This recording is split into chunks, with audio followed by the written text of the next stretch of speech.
support or endorse. And that's the trick of communism there. And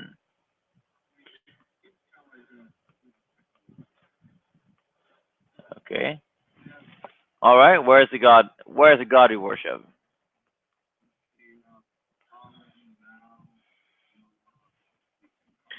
We think we're gods. We condemn them as case. We I think we're gods. We condemn them as state capitalists.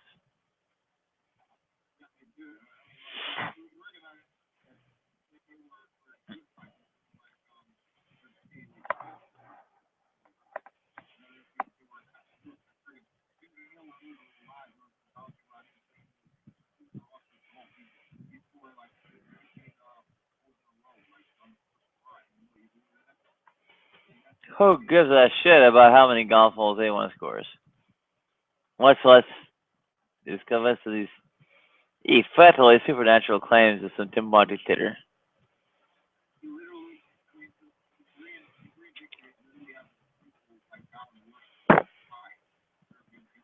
So, so, so, so.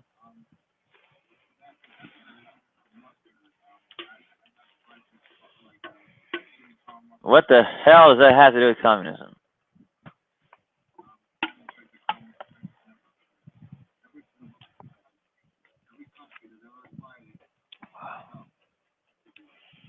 Every country that ever tries what? Communism being what?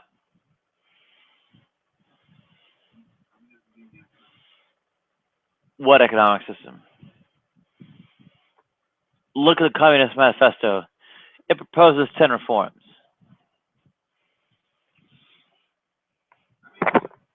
Most of those reforms have already been adopted. Most of those reforms have been adopted almost effectively globally. Child labor, I guess some kind of ownership and citizenry and such, inheritance taxes, so on and so forth. I mean, most of it's there. You want to nitpick? There's a few points of nitpicking. There's a few points where you can nitpick. The Communist Manifesto hasn't been implemented, but for the most part, it globally has. All right, so where's the what are you talking about?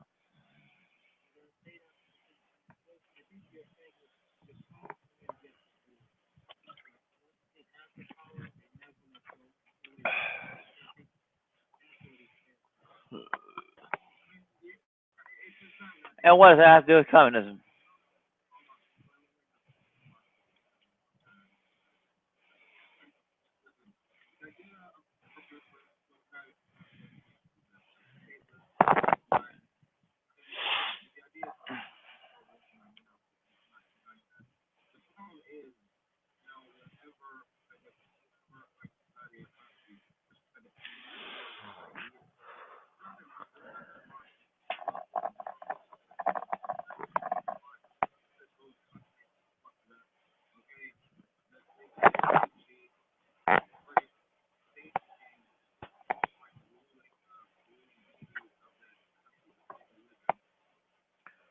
So, so, as if Marx ever advocated, quote unquote, hell, I would say, as it's not as if, do you mind? I'm trying to finish a sentence. I said it's not as if Marx ever advocated socialism in one country. That was something of Stalin's idea far, far later.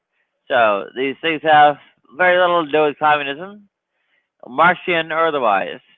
Go ahead.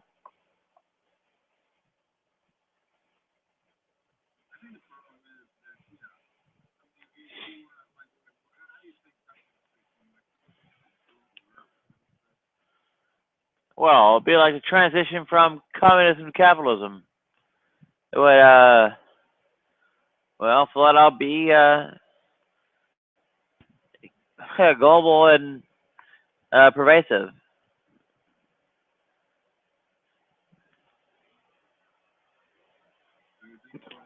Uh,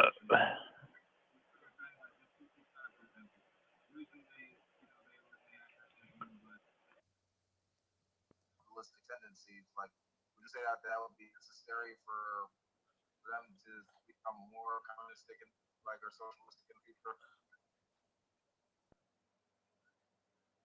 would who become more communistic or socialistic in the future? Yeah, like that particular country or any other country on the planet. What particular country? I said China. China. China, as far as I can tell, has tried to move away from socialism, and well, given it's just one state, it can't do anything but so.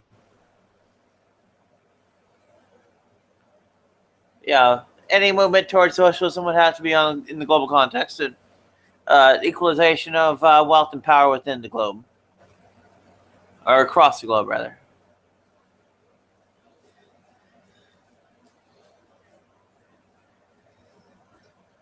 Yeah, so let's continue this conversation in a new hangout. So Exodus. Sure. Good night, folks. I'm gonna go to sleep. Have a night. Who said that?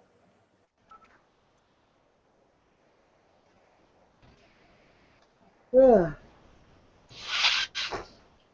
I am not convinced of the capitalist thesis whatsoever, and pretty much gonna. Oh, Are you drunk, Matthew? I said I am pretty much not convinced of the capitalist thesis, and will continue to refute it from every possible direction I can. Are you drunk? I've had a few of these little.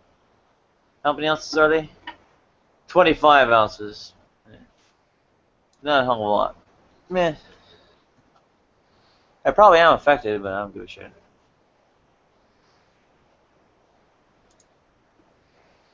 You're saying? Nothing. I was just wondering if you were wasted because you sound really drunk. I'm probably more tired than actually.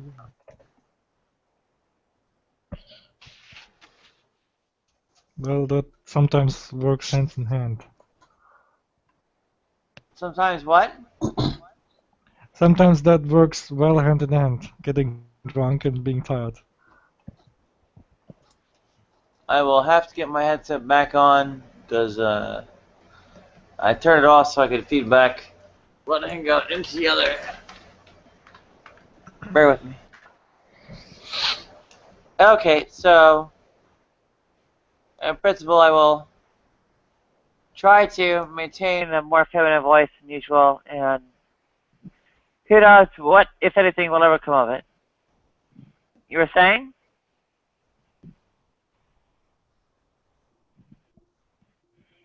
Sorry, what?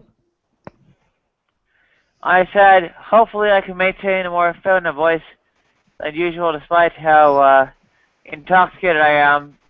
Not that anyone here can actually tell what's happening. Okay. Alright, so go on with what you can. Well, in my opinion, I think communism really didn't have a fair chance to show if it can work or not, because at every opportunity, for obvious reasons, for fear of communism spreading, it was fought from all the other countries that didn't want to embrace communism, obviously. That is true. That is a good point. Even though I'm not a fan of communism, that's undeniable. That they were attacked. Like Cuba was cut off financially from like basically America, which is it should be cut off from. Well, there's also that the Soviet Union was shattered. You know, all its major eastern cities, meaning all its major cities, bombed out and 28 million people killed, which at the time was, well, approaching a third of its population.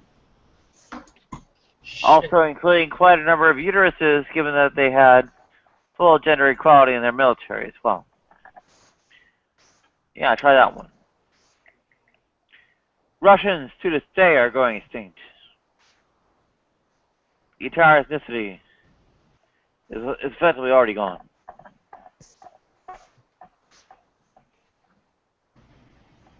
Try that one. Well, Hitler may not have succeeded in exterminating the Jews, but he seems to have successfully done in the ethnic Russians.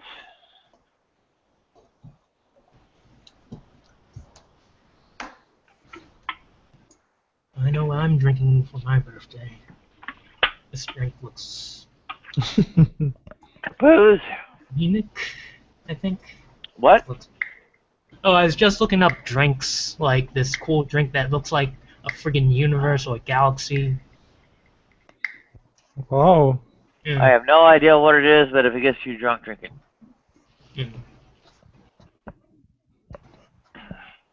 That's my endorsement. Where the hell is Wolf? Yeah. Is Art running another hangout or something? No, he'll be back. He just has like connection problems, like occasionally. Yeah. Because I'm sure Art will be torpedoing my hangouts again shortly. And vacuuming up the entire Great Debate crowd.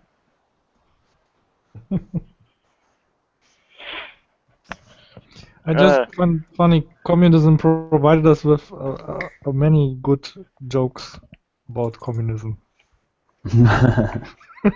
Alright, I'll hold my nose while you tell it. I shall tell a joke. Well, I'm really bad at telling jokes, especially in English, but I'll try. I heard recently the one about Stalin. Stalin is supposed to receive a delegation from Chechnya, and they arrive, and after they leave, Stalin is missing his pipe. So he calls in his KGB guy, says, arrest all of them and find out who took my pipe and punish him accordingly. So after 1 hour, Stalin finds out that he just misplaced his pipe. So he calls his KGB guy, okay, release them all. I found my pipe. And then the KGB officer said, sorry, comrade Stalin, half of them have already confessed and are shot, and the other half didn't survive the interrogation. Oh dear. Well, it sounds not far from Stalin. Okay. Yeah, that one I agree with. It was, not as lofty a leader as he could have been. Oh. He really didn't have to castrate all the gay men after he let them out of Auschwitz, you know. Or to put them in the Gulag in Siberia. And welcome, Wolf. I was saying, Stalin really did not have to castrate all the gay men after he let them out of Auschwitz, and nor to condemn them to Siberia for the rest of their lives.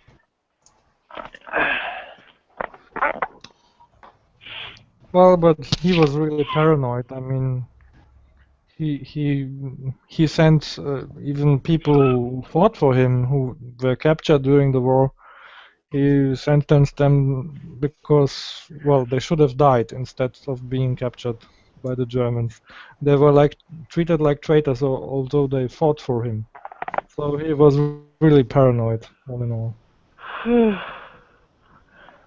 mean, these were Germans who, I guess, were, tortured and raped and imprisoned by the Third Reich and had no loyalty to them, and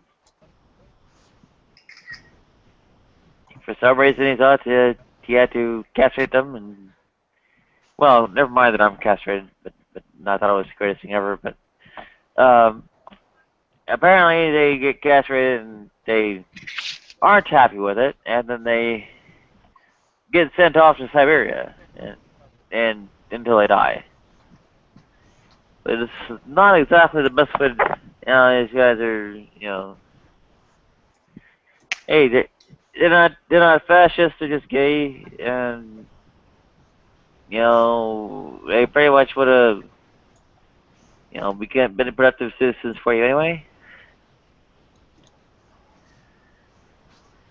No, but his studies sends him off to Siberia to kill him.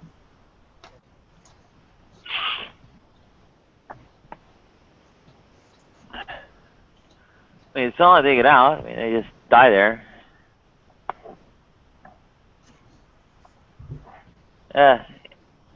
Well, granted, the trans prisoners were not properly identified otherwise, so you can rest assured that there were some that, like myself, who were just lumped in with the gays. So, what can I tell you? You transsexual with the homosexuals, and oh yeah, butt sex. Yeah, that's the argument. That's pretty much. Oh, butt sex. That's it. It's like, wait a minute, don't you realize? I mean, maybe I'm not one of them, but a third of the people like me are actually lesbians. You know, it's like, yeah, big argument is butt sex. They're not having it. But where's your argument? You're not actually having an argument. You're just...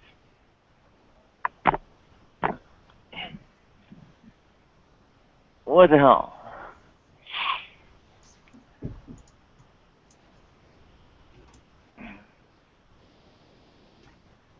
Yep, so they sent the pink triangles to get castrated and sent off Siberia. En masse. Actually, that was the Americans that did that. I think I don't remember exactly what the Russians did. I think they just took the people that were rejected by America.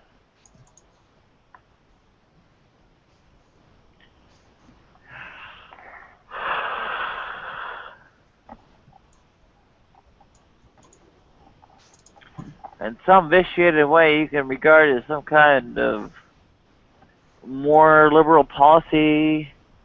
Like you said, they kind of let them live, but the trouble is, of course, that, you know, oh, well, these aren't necessarily trans women.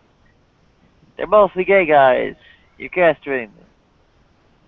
And then, of course, beyond doing that, you're shipping off to Siberia. Say it again?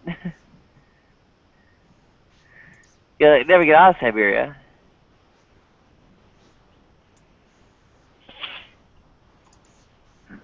You know, something like 1 million went in and none went out. Or, effectively none went out. Are you kidding me? There is no release plan.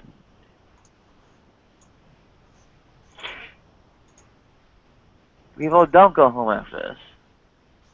They're kept there until they die. And it's made sure they die a hell of a lot early. Alright, this is Siberia.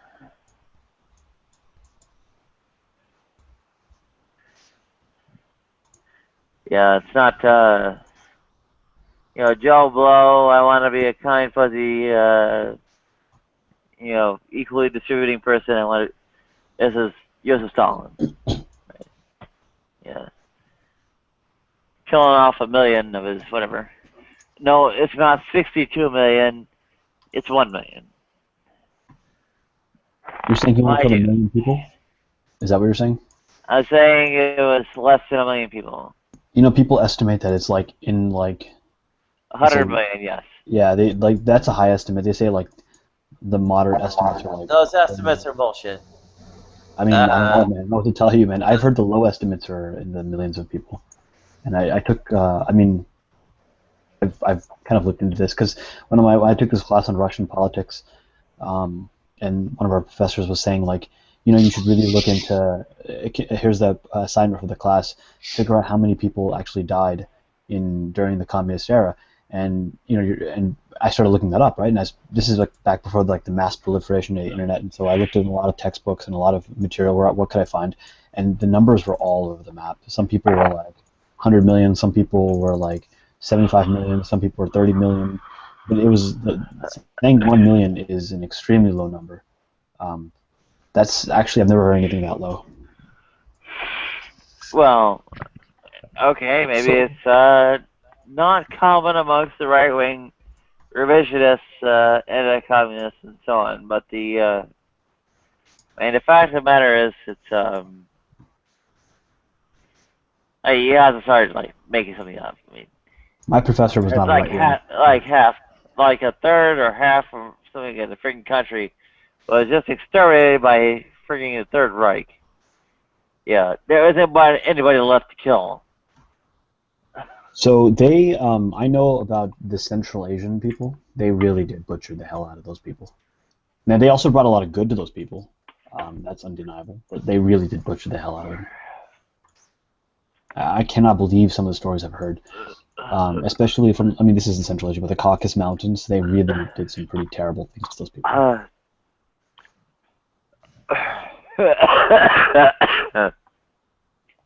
Oh, sorry. There's a reason I can't drink that much of this stuff. I mean, some of the things that they did. If you look at just Central Asia, for example, they would quite literally castrate the leaders who they didn't agree with, and kill their children, and their children and their sons actually, in the line of those people. And the mentality was very like, we want to have our lineage, preserve our lineage. They didn't want that. They wanted to break them not just physically, but also like spiritually. And this was obviously a big deal for those people, so they would do things like that. Just really horrific things. They were very anti-culture, and which they still are to this day. So this whole mentality of like follow the state, worship the state. This dominant ethnic group, the rest must be subjugated. It's very common in former communist countries for sure. Oh, I'm sorry. Subjugate the best.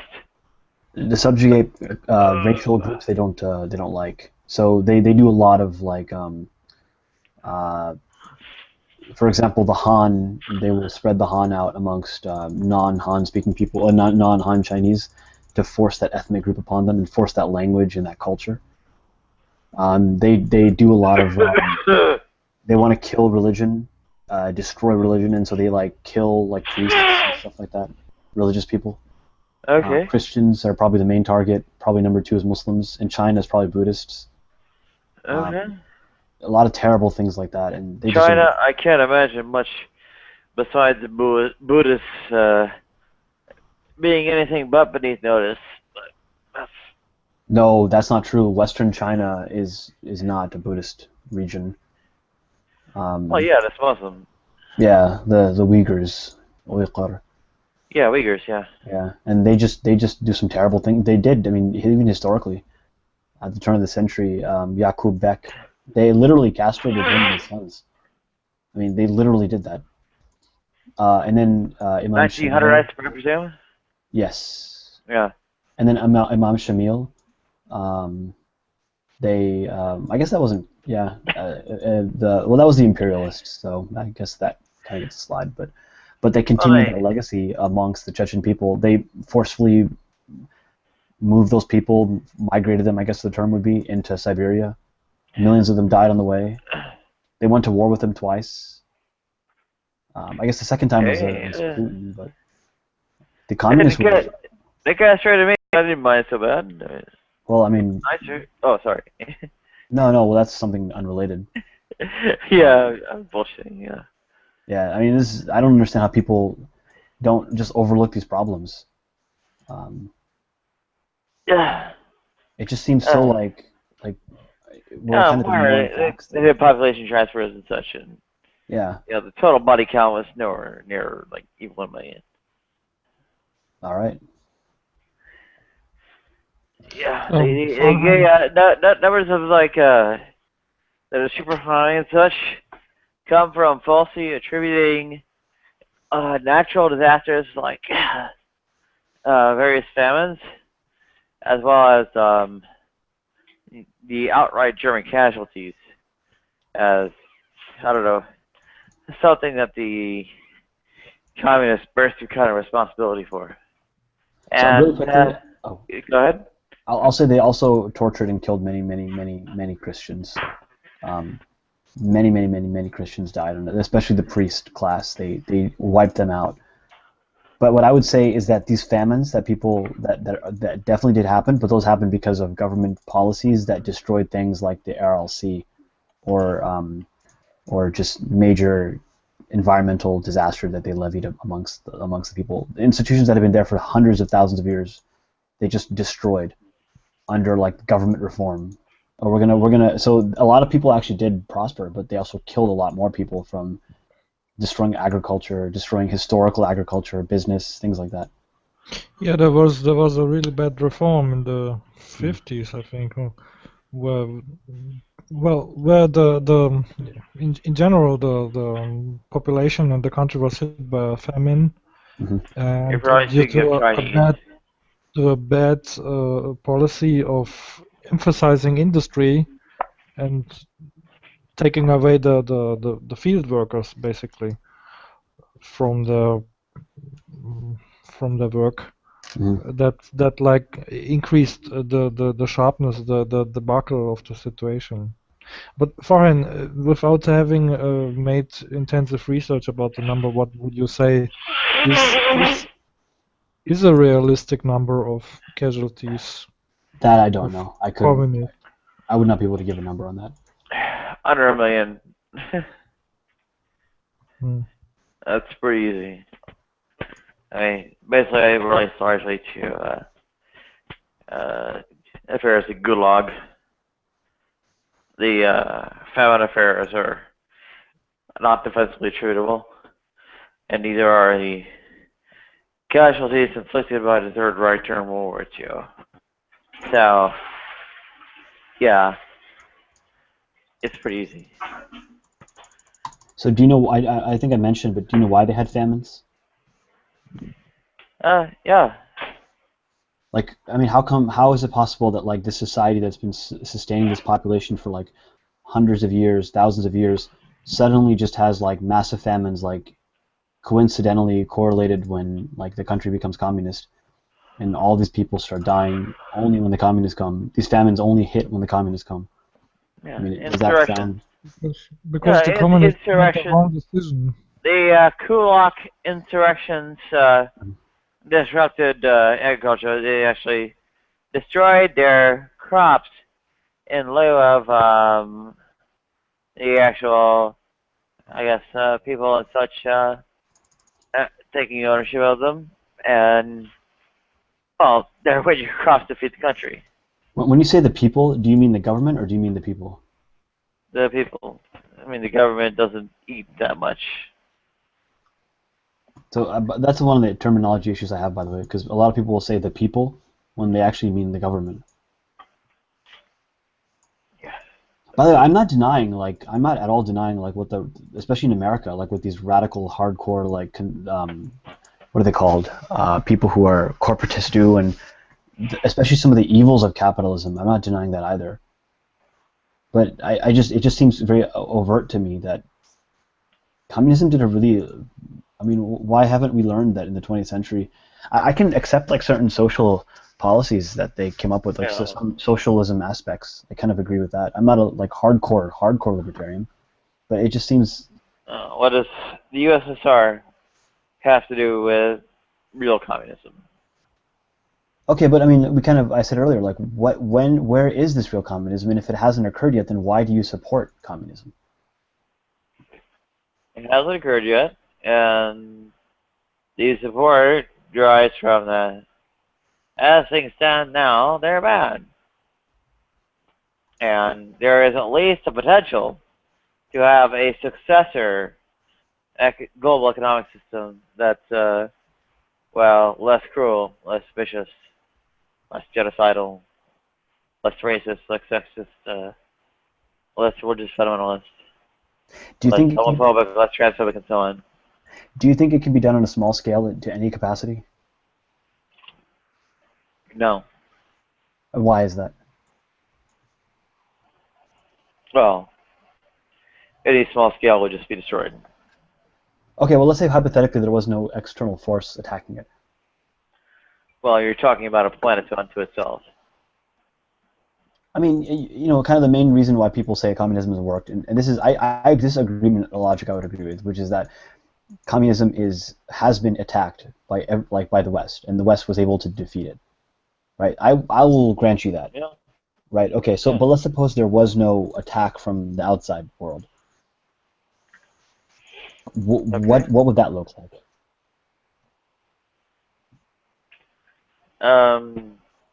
Pretty dull. Like Pretty what? Western Europe with a tightly regulated stock market. So, that sounds like socialism to me, not communism. And there are lots. Communism is socialism with perhaps some additional provisos. So, Western Europe is socialist, but it also has a strong undercurrent of capitalism, and that's actually a rising current, meaning like people choose their own jobs; they're not assigned jobs by the government. That's terrible. People should have more government resources to call upon when choosing their careers. I interpret that as the government should force people into working what they want to work in. No. What kind of like career advice affair would not consider what one wants to work in? I'll give you an example of one of the problems with communism. It tries to centrally manage everything, and that's not practically possible for a variety of reasons. But let's say, for example, you had a computer that you wanted to use. You might be a computer user extraordinaire. Like you might be a very serious computer user, and there's only so many i7s that go around, chips, CPUs. You might deserve one because you use computers a lot. I might not because I'm not a computer person. So in that analogy, like the government can't really know, because if someone said, "Hey, do you need an i7?" I would say, "Yeah, hell yeah, I'll take an i7." But the only way you can really allocate is by having some type of cause and effect, like some type of cost of using up resources that you don't really need, and that's where the price system comes in. Yeah, price system is bullshit. Write a grant proposal like you write to a university. You know, justify your fares with actual receipt argument. Okay, you can do that, sure, but the price system will prevent you from the government from. A price system doesn't mean damn thing. The price system will prevent you from spending money that you don't really need. Because now there's something saying, okay, well, you only have a limited number of goods. I think it doesn't prevent you from getting more money than you really need in the first place. I mean, come on, you can't be serious. Say that again? I didn't understand what you said. You think the price system doesn't prevent you from getting more money than you needed to have what you have in the first place, or to get what you need in the first place? I don't think I said that. Well, that's the trouble, right? Because the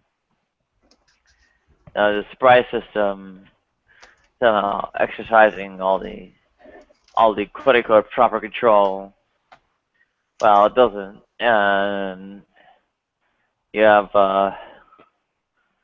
well, effectively something other than actual need, actual ability, as such getting communicated in the first place, right?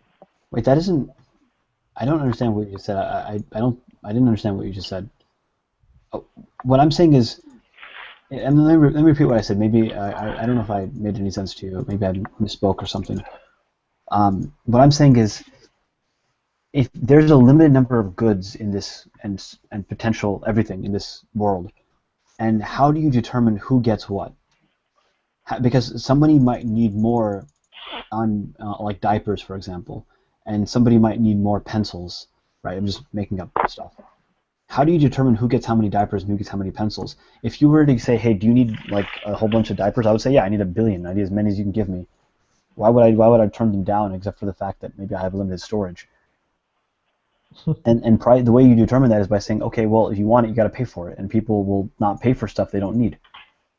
In theory, I mean, obviously, this is fuzzy because not everyone's like a robot, but what you're saying is like, no, everyone should be equal, which sounds great, but then you got a problem though.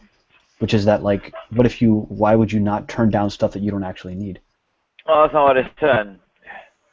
I said the process for allocation should be like a university grant application. Oh, I misunderstood you. Okay. Yes.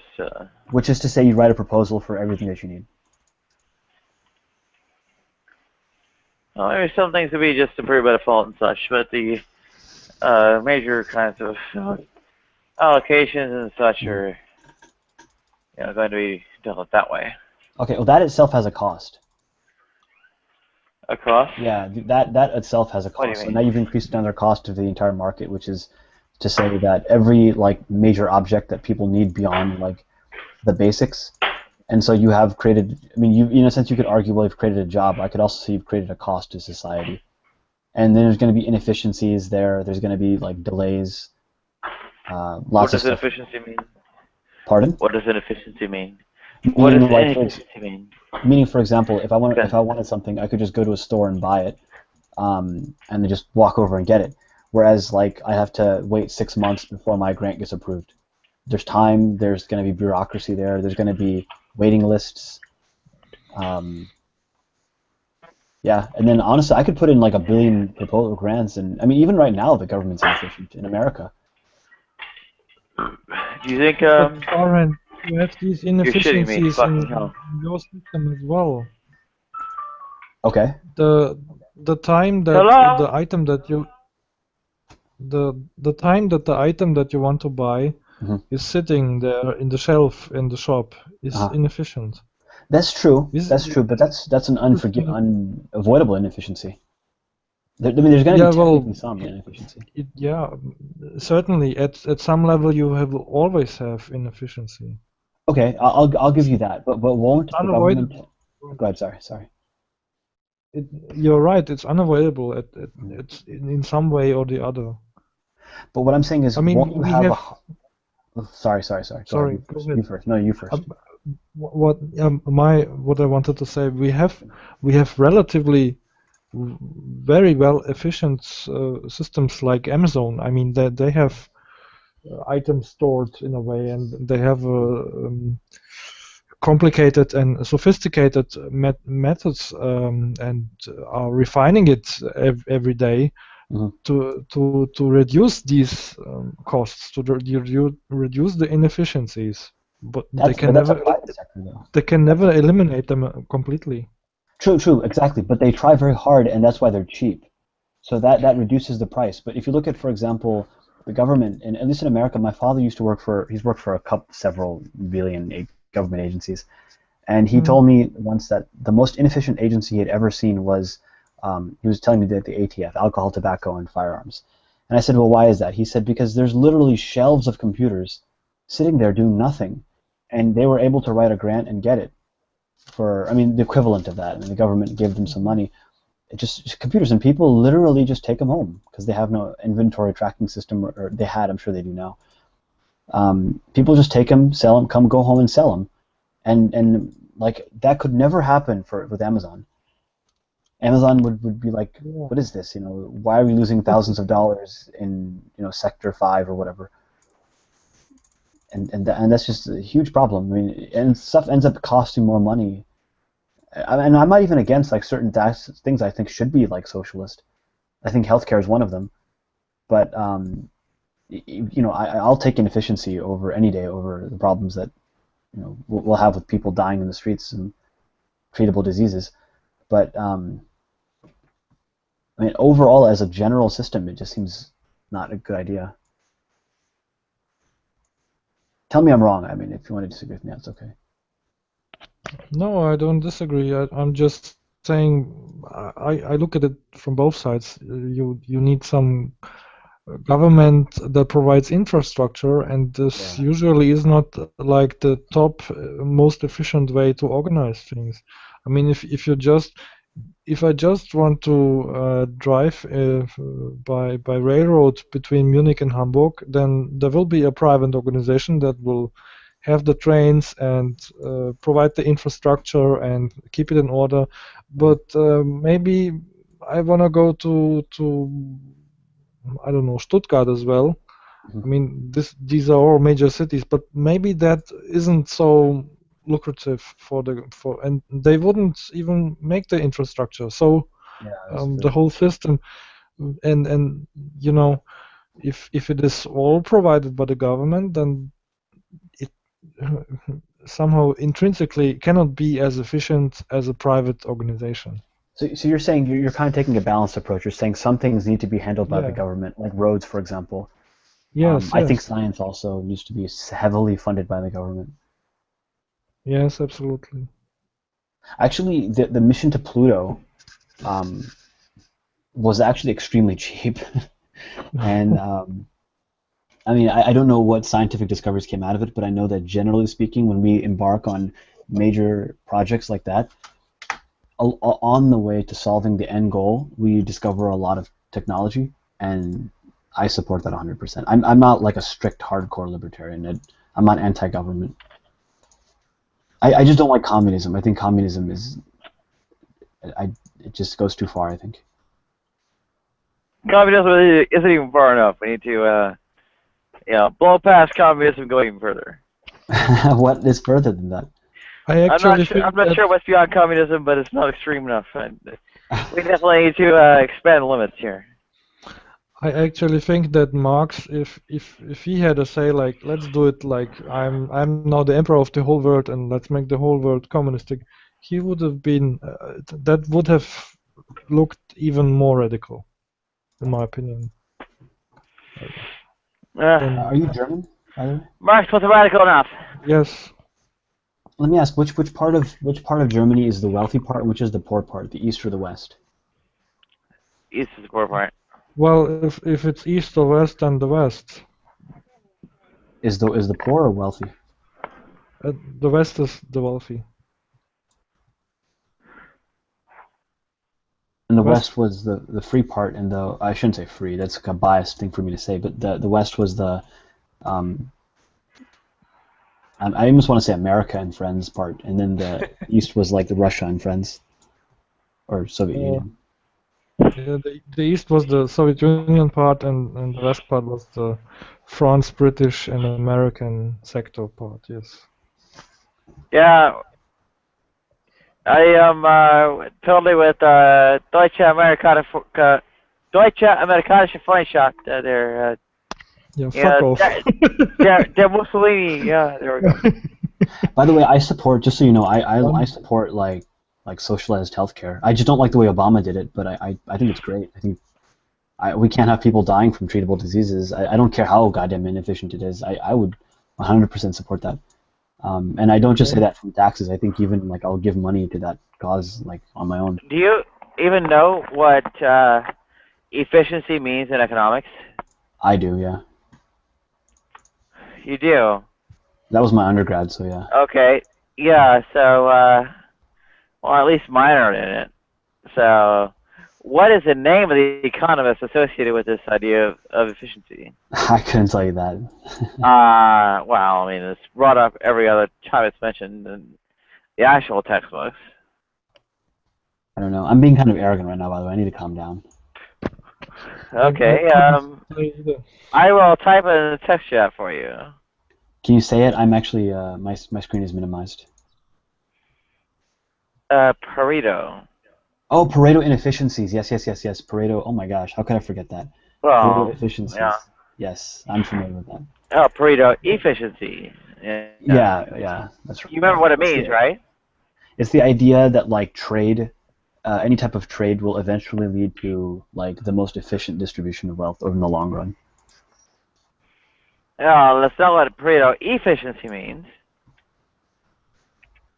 Maybe I'm forgetting the details of that. I probably forgot it.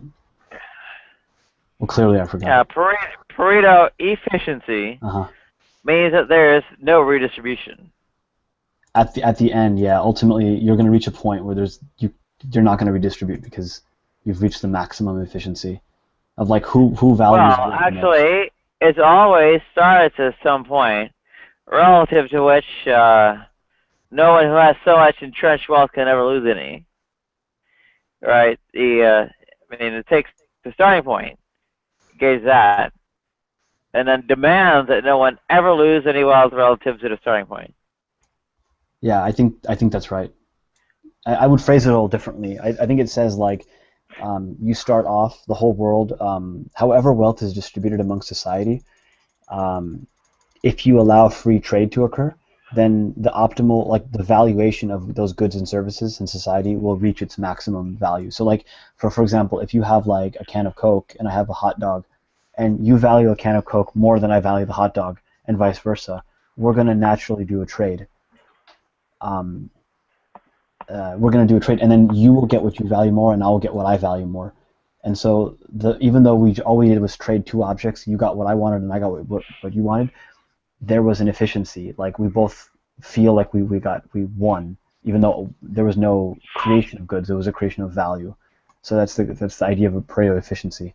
Maybe I'm using the term wrong. I don't. It's been many years since I've studied this, but Well, that's kind of this benign picture painted out, but the sinister one is far more applicable. The sinister one is that no one ever downtrodden gets ahead. I think that's a reality that people need to recognize. That's true. Well, what do? Just demand they commit suicide? I think I've actually thought about this. I can't say I have the final answer, but I will say that one of the answers is got to be that I'm not a strict hardcore libertarian. Like I'm not like let the free market do whatever the F it wants, irrespective of people's lives and humanity. I don't believe that. So like I do think that there should be some regulation, and I think the banking sector is probably the main one. And if you can guarantee like the banking sector and the financial sector, the rest of it will just follow suit. So I think there's some aspects of like just wealth. Well, it's not far from Marxism. Only it's a bit more, a little bit broader in a way. So I'm pretty. What's called corporate ownership, right? Where these stocks and bonds and corporations are just bought up willy-nilly. Sending them off to the workers, on the other hand, there's something different from having this wild investor capital playing games all at once. What do you think about the idea of making usury illegal? It's a good start, but nowhere near enough. I think that's a huge part of it. If you, I mean, that's what led major parts of the world to poverty, is the fact that there's usurious. I think the ancients in the Bible had it right when they made it illegal. The world being thrust into poverty isn't merely a matter of rights to goods and services being outright deprived. It's also they're being accumulated disproportionately amongst those who have exponential growth rates in their stock and dividend and so on holdings, right? So here's a question then: how do you maintain that growth without destroying, without having it equitable? Is there a way to have equitable growth without destroying growth itself? That's a really big question, and I think personally the answer to that is one of the big ways I think is to have asset-based financing as opposed to debt-based financing, and which is basically the equivalent of saying having stocks instead of having someone go to the bank and just take out a bunch of money. Well, the financing affair is there's a part of it, but not all of it. I mean, the trouble is that there are people who are getting, these exponential 5% annual returns and getting taxed almost nothing for them. And they're sitting on, billions of dollars to them. Right? This is an exponential runaway growth train. that I don't have a they're problem with that, though. falling under. And I, if you don't have a problem with it, you have a problem because you're no, I don't agree. having your entire economy taken over by that tiny 0.0001%. Okay, so let me rephrase that. I don't have a problem with wealth being people getting wealthy. I have a problem with wealth being concentrated. There's a big difference between the two. Like if people are getting a runaway 5%, great. I mean, I'm more the power to you. But like if it's at the expense of everybody else who's getting nothing, then I have a problem with that. And I think the reason why there can be runaway wealth is because it's not distributed in. And I don't mean to say like this in a like the government needs to step in and give everyone money. I mean like in the sense of like wait, let me finish. I'm saying when I say usury, what I mean is like usury is for one person who gets that wealth, as opposed to like stocks, for example, where there's a whole bunch of owners of the stock of some particular company, and all of the people who own stock in it benefit. So if we had something like that, that doesn't help. Yeah, that does because then like people who buy that stock get that money, and that's a lot of people. It's not just one or two people who have these insane amounts of money. I mean, I'm not saying it's the only solution, but I think it's one major part of it. It doesn't help, but more important actually is that these 1 or 2% they get the money. Mm-hmm. They get this runaway train of money. But why is that bad though? And the runaway train means that they can buy out the politics. It means that they can buy out the whole economic infrastructure, all the mom and shop little stores, and so on. So I don't think I have a problem with the wealth. I think I have a problem with the government being amenable to people buying up influence. Because people buying up influence in the government is probably the major problem of our government right now, from both the left and the right. But the solution to that is not to say, well, you're not allowed to have money. The solution to that is say you're not allowed to affect the government's policies through your wealth. There's a big difference between the two. So Citizens United needs to be reversed. That's a horrible decision by the what is it called? The Supreme Court. Well, it's ordinary enough, man. I mean, ultimately, regardless of sort of directed political intervention, the entrenched elites and 1%ers and so on and so forth get their way.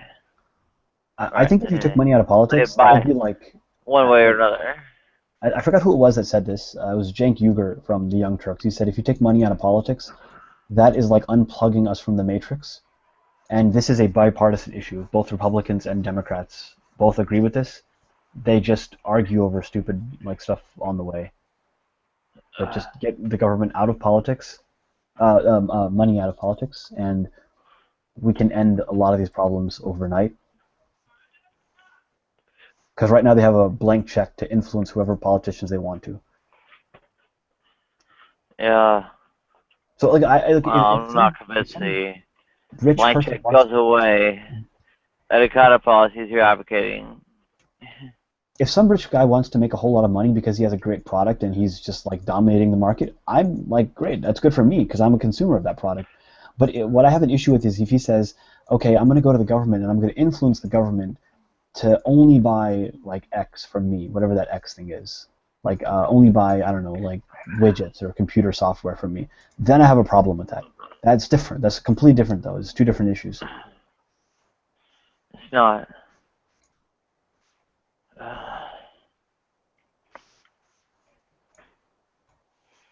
Oh.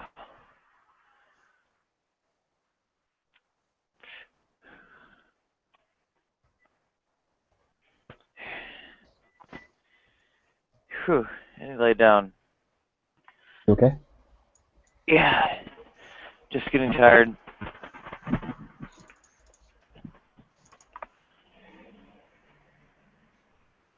Yeah, Farah and I forget whether you can see the side chat or not. I cannot, I'm sorry. There's a guy named Lawrence Lessig. He's a economics professor at, a law professor, sorry, at Harvard. Mm-hmm. He's the guy who invented the Creative Commons license. Oh, nice. I would like to. Yeah. Yeah, he's part of a group that's trying to essentially get money out of politics. You know, there are so many people who are against that, from the left and the right. But it's mostly leftists, but it's from the left and the right. Yeah, Ted Cruz kind of really helped put a kink in the works by basically saying that money is free speech. Such a ridiculous idea. But you know, though, I will say, though, that the Democrats accept just as much money as the Republicans do. Oh, yeah. In fact, Donald Trump gave a huge amount of money to Hillary Clinton in 2008. Did he really? Yeah, and he's quoted as saying, well, of course I donate big donations to political campaigns, because when you give them a lot of money, they'll do what the hell you tell them to. Yeah, yeah. And he was the same guy that would go up to, who used eminent domain to get choosy land and basically use that to fund his empire of real estate. I don't have a problem with him making money or building great buildings. That's awesome. Good for you. Like, I support that. But when you are using the power of the state because of the donations you gave or whatever to go and develop land that somebody else owns through eminent domain, I have a problem with that. So, like, if he builds a hotel, like, great, I can benefit from that because I can go there and visit it. But if there's some lady that lives in that hotel, and this is a true story, or in that house, that really happened, by the way, then I have a problem with that. This, I don't think that's an unreasonable position either. Yeah, it really sucks getting your property taken away from you, or other circumstances forcing you to leave it or sell it or whatever. That's actually happening to my old other family house right now. Very soon, they're gonna lose part of our property because they're building a road. It happened with my maternal grandmother's property. I think you mentioned the story once. Yeah, I probably did. No point in repeating it. Oh, no, go ahead. I'm sorry, I don't mean it that way. That was... Oh, okay. Basically, the property taxes were going up and up, and that took away all the money needed to keep the place in good repair. And then, of course, came the inheritance tax when she died. Oh, gosh. So, effectively, there was really nothing to do but sell the property. There's ways of actually getting rid of fighting inheritance taxes. There's that's a shitty law then. Yeah, you can only go so far. I mean, you couldn't get rid of all the inheritance tax. I mean, we'd already planned ahead, like, putting it in a trust and all that crap, all the stuff that the lawyers say that you can do, but ultimately forced out. By Sharia, like, there's inheritance in our family. It's like when my father passed away, like, everyone's allowed a certain percentage of that money. But we pretty much were like, yeah, we're not taking any of it. We just gave it all to my mom. So she took all of it, except for, I think my brother asked for some, but nobody. Technically, like, by Sharia, it's also mine money, but we were just like, we're not claiming any of it.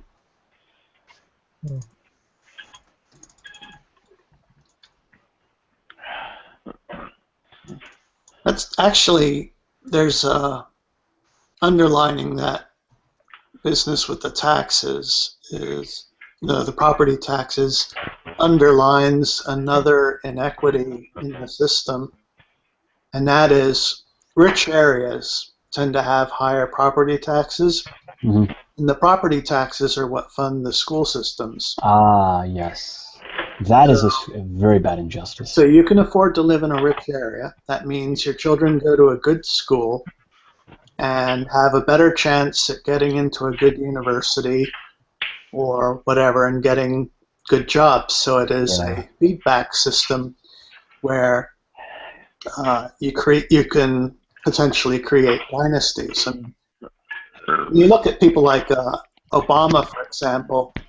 He didn't just come out of the jungles of Kenya or anything. He's a silver spoon, and so have all our presidents from, oh shit, I don't, I think Bill Clinton might have been the only possible recent, more or less self-made man,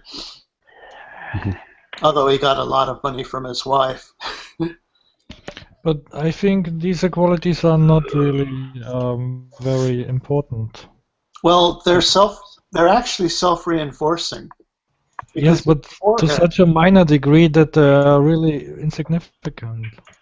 But in the Oh, they're very significant. in the larger they're- areas where you have poor people, the taxes are lower, the schools are not as good, and it is much more difficult to even think Go to about a college. university education, because even if you were doing well in the school and the grades and everything, you still don't have the money for any kind of real college. Yeah. Okay, let me give you a real life example from something what I can talk about. I own property in Munich. I have a small apartment there which I rent out and get money from, and I have to pay a property tax on that. It's like 35 euros a year. Oh, is that all? Hmm? That's Sorry, all? what? That's not much, yes. I'll pay but for your property tax. The property tax is in percentage relatively high. If I go to, I don't know, somewhere in East Germany, I would have maybe to pay 20 euros for a comparable property. Is that per So, year or per month? sorry, what? Is that per year or per month? Per year. Because the property taxes where I'm living are about $1,000 a month. Wow. Although it's charged once a year. Yeah, but of course, if I own a big 5-story house with a lot of apartments, then my property tax would be higher. Oh, this is But only for a couple of you don't need such property. You don't need such a house to live in Munich. And well, in Munich, yeah, such a sure. place, But this for is example. Yeah. a couple acres in a suburb, in the suburbs. Yeah, well then I don't understand why your property taxes are so high. I mean, obviously, some to some degree, the community gets these taxes and they finance stuff, and they might not finance all their schools with the property taxes that are paid, although they probably do because this is a community tax and not a federal tax. So this probably goes into financing of the schools of the community. But that doesn't mean necessarily just because the tax is a couple percentages higher than somewhere else in East Germany that our schools are super great and they suck. I think it's There's a federal level that balances that again. So for in very rich communities, they don't get extra federal funding, and in the very poor communities, where in Eastern Germany, there's actually people who are moving out of there. That's not really the way it's done in America. In America, it's kind of a state thing, and even at the state thing, it's more like a county thing. And so you have big differences between rich schools and poor schools. Yeah, there's basically 3 different property taxes. There's the state property tax, which is almost nothing. County property tax, it's a bit higher, but it's fairly manageable. It's the school tax that's the killer. Can I propose something that I think is... I say, but you don't have to take that so reasonable, but then I have to say that just sucks. Then come to Germany, it's greener here. I don't know. It's not serious, but you can change the system. If the system doesn't work, it can be changed. It can be tweaked here and there. It's not impossible. My best bet's to move out into the middle of nowhere where the property taxes are non-existent. But then again, everything is a million miles away. And can I propose something? I really like the idea of the voucher system. I think that's a really good idea. You guys know what the voucher system is? Yeah, it's Yeah, it's a right-wing hellhole, disgusting, rob the poor and give to the rich kind of bastardization of any kind of governmental affair and altogether. No, I think it's actually the way that Obamacare should have been. Obamacare right now is you are obligated to Holy pay for fuck! schools, right? Let me finish. What I'm saying is the way Obamacare is right now is that you have to pay for healthcare. I don't like that. The way it should have been was that the government pays for says you can go buy here's a ticket. Use this ticket at any healthcare provider you want to, and go ahead and get your healthcare from wherever. You're guaranteed healthcare. If you had the voucher system, what you could do is you could say, my kids are guaranteed to go to school at whatever school I choose for them to go to. And then here's a ticket, you go and use that wherever you want to use that. And I think that would have been great, because then you would have had schools competing for your vouchers, and at the same time people didn't have to pay for them. I mean, they do through the taxes, and there would have been some equality, right? I think that would have been a great idea. Yeah, healthcare is not predictable in that kind of way, and I'd also say that the regional needs of education and such are not amenable to that kind of allocation. Why not? Because of course the more rural rather, and What's wrong with that though? Like, wouldn't that solve the problem of like people not being able to go to school, and having in unequal schools, and then having the problem of like school, because quality competition does breed higher quality. No, competition does not breed anything of the kind. Number one, or does. two. Well, okay, then explain how competition has failed to breed anything of the kind right now. No, it does. Like, for example, like Tylenol versus Advil, for example, they both want to be the best, provider of drugs, and so they're going to compete with each other. I mean, there's such a thing as market collusion. That's obviously a bad thing, but generally speaking, competition does breed higher quality. Detergents compete with each other for the best brand food. Like restaurants compete with each other for higher quality food, and whoever's like the lowest will get. It's like Darwinism. Whoever's the lowest will get kicked out. And yeah, I mean, I think in that situation you'd be guaranteed school education. There'd be competition. There would be some choice. So if you didn't want your kids to go to these crazy schools that are just like teaching, I don't know, whatever, then you don't have to send them there. And I don't even see how it's a right or left wing thing. I think that's kind of a neutral thing. That's not even right or wing or left wing. Can you explain this again? I didn't quite understand it. I'm sorry. First off, I have to start saying I'm being a little bit arrogant right now and acting like I know everything, and I don't. So feel free to call me out if I say something like that. I just didn't understand how. And I'd like to welcome Arcane, our resident expert on ancient Egypt and the cultures of Black Africa. But what I was saying was that the voucher system is basically that the government will give you a voucher. It doesn't have to be a physical ticket, but basically like you have your name on a list, and Based that list. On what? Just because you're a citizen of the country. Okay. And the number of your kids or what aren't important or no, it's not important. Yeah, so you can have 1 million kids, you can have one child, it doesn't matter. Okay. And you get this voucher, right? And it could just be like your name on a list, right? Or however it's decided, but just the fact that you're a citizen of the country. And that voucher basically says you are allowed to send this one child to any school you want to, anywhere you want to, however, of your choice.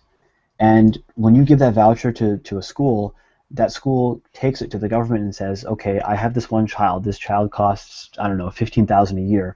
So give me $15,000 a year. I made that number up, but the state or the federal government, probably the state, pays that school this much money, and then schools will compete for how many children they can get in, so they can have the most amount of money, and Wait, so there's competition because they want to provide the highest quality education, and at the same time there's also guaranteed education for all. wait a second. Go I ahead. see immediate flaws in this system. Go ahead. I mean, if you want to provide the best education you can, you cannot just put into a classroom where there's supposed to be 50 people listening, just put in 500 people Mhm. and say, well, that's best. This will affect the quality negatively. So I when mean, that happens, the parents will be like, "Oh, this is a bad school because they're having their parent to teacher ratio is very low or very high rather.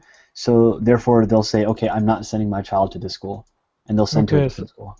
second problem is, Mhm. what if in 1 year there is like very few people giving in the vouchers because the kids haven't grown up yet, but then suddenly in 1 year a lot of kids want to go into one school and a lot of vouchers are give given over. What happens And then? This seems like a very like a system where there can be very broad extremes happening. You have to regulate that in addition to just give out a voucher and trading that. I see immediate problems with I don't think I with understood your second concern. well, if you give out a voucher and nobody gives the voucher over, then you have empty universities. Like, let's Yes, say yeah. that's an extreme case, and Mhm. the next year or the year after that, your kids have grown up, and you give the voucher, and there is a lot Mhm. of competition suddenly, and the university cannot prepare for that at all. So I think number one that's already the case. So like population growth already kind of goes up and down. So that's not Sure. really any different. But yeah, I mean, I think population trends are kind of predictable, and if a school goes out of business, so be it. Then maybe we just don't need extra schools, in that area. Maybe that's not a bad thing necessarily. Okay, but if you have a voucher, you can trade it in whenever you wish, and then it gets less predictable. Maybe not completely unpredictable. It becomes less predictable. Well, you can put conditions. You can say like, this school, you're only I was using the term voucher, but I kind of mean like the equivalent of voting. Like you have to vote on this day. Okay, so So there have to be additional restrictions, yeah, more regulations, and stuff like that around the system. yeah, It yeah. cannot be as simple as that. You're right. Maybe I wasn't phrasing it right. I mean, Okay. yeah, yeah. Okay, I understand. And by the way, tell me that if you think I'm wrong. I mean, I've been spouting out like as if I know everything for the last like hour. We know that you know everything because you have read it in the Quran, right? I don't think this comes from the Quran. I think this comes from. That's funny. Their educational system, I don't think how traditional Islamic education is done. I'm not really sure it would work at a wide mass scale. It might, but I don't think it would. Well, did you look up what I wrote? You didn't. There was the Great Leap Forward idea in China. You didn't. Yes, You heard about that? of course, yes. Yes, and that is, I think, a good example where well, I wouldn't say necessarily ignorant, but where the leadership just say, well, let's change something and apply it in mass scale. I mean, China is a big country, and let's put 20 million workers out of this business into another into industry or something like that, and Mhm, that kind of social experiment can go wrong on such a big catastrophic scale. mhm. Uh, I think it's China would really have done well if it had not been. I mean, it would have. So the Great Leap Forward, in some ways, actually really did leap the country forward. And I think a lot of these communist reforms actually did do, really truly did. Like if you just forget the human suffering, really did do a lot of really good things for the country. But like it's kind of the question of like at what cost.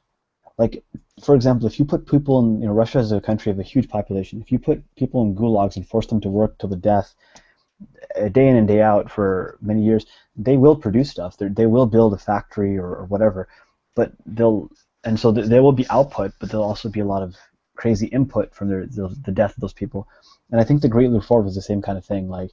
Like one of the things was like they wanted to produce a lot of steel, and they actually did produce a lot of steel for the country, but at the cost of like crazy amounts of people dying. Yes.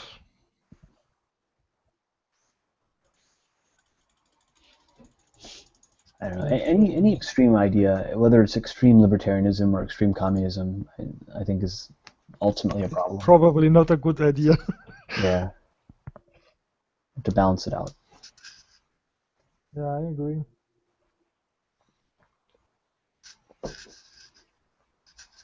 So you're from Germany? Yeah.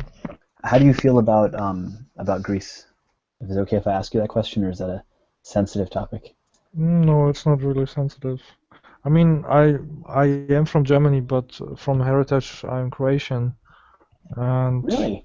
yeah, Croatia is currently like in the rankings of how do you say this? Social product, like second to last or third to last compared. I mean, only Bulgaria and Romania behind us, I guess. But I don't know. Greece is just very inefficient.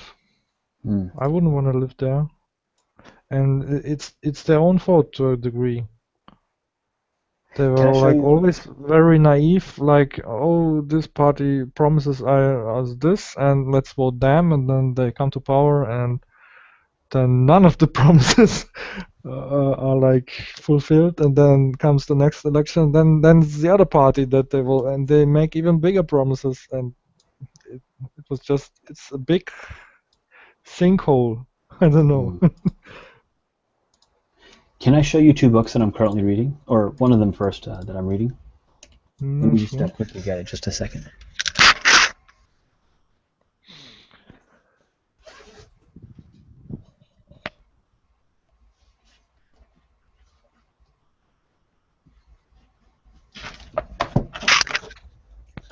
All right, let me turn my camera on. All right, now you can see what I look like. All right, so this is the first book I'm reading. It's called The Fall of Yugoslavia. And then that's a primer to this book that I read many years ago called The Balkans, which is the history of the Balkans from the year 1804 to 1999. I read this one a long time ago, but I forgot it and I didn't really understand it properly. So I hope this book on the primer book that I'm going to, inshallah, read soon will be... Well, maybe you have read about the town of Vukovar. I have not. If I have, it was a long time No, ago. you have not. Well, okay. Well, my family comes from there. Oh, nice.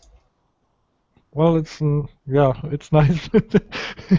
The town had a sad story in the Balkan War, right? In the last Balkan War, so to speak, in the recent. And you know, it seems to me like the Slavs that I meet, to me, like they're all the same. Like they speak the same language. They're like exactly the same, aren't they? exactly the same? Not exactly, How but do you- largely. Am I Well, mistaken? well, there are similarities, of course. It's one it's one language family. Aren't they like intelligible? So if you speak one, you speak the other. Well, you don't speak, but you understand a lot, and they are similar. So, for example, if someone is speaking in Russian and I hear him, I can understand some things. It depends on how sophisticated he's speaking, of course. If he's just using everyday language, then you will understand the gist most of the time. If you know what topic he's actually talking about, then you can easier understand. It's hard to explain. No, I think I understand. You're saying like it's kind of like I can understand Hindi, but I can't speak it, and Maybe there's some higher Yes. order words. But at the same time, if I just answer back in my language, he will have a reasonable understanding of what I actually replied. That's the funny thing. So they are relatively similar Hmm. in that case. Well, for example, if you ever heard Serbian and Croat, they are basically the same language. But don't tell that to a Croat or to a Serbian. They say no, these are very different Hmm. languages, and they have differences, but they are so minor that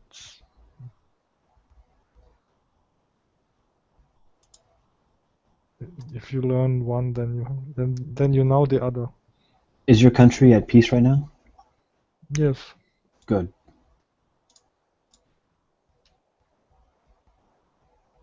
Just like Germany is also at peace. I mean, they have some soldiers in Afghanistan or something, but you know, this kind of international help, they basically every country has soldiers in some kind of international organization outside of their country. Hmm.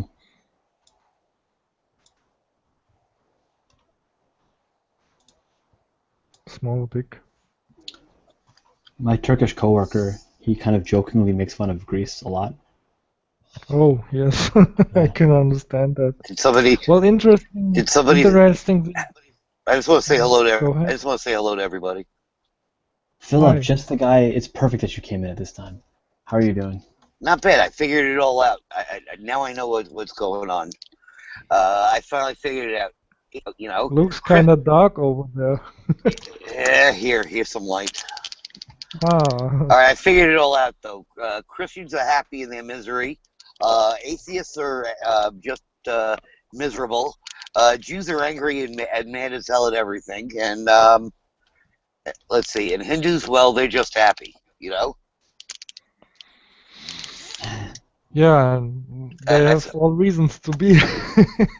No, but seriously, I figured it out. You know, atheists are the most miserable people I ever known.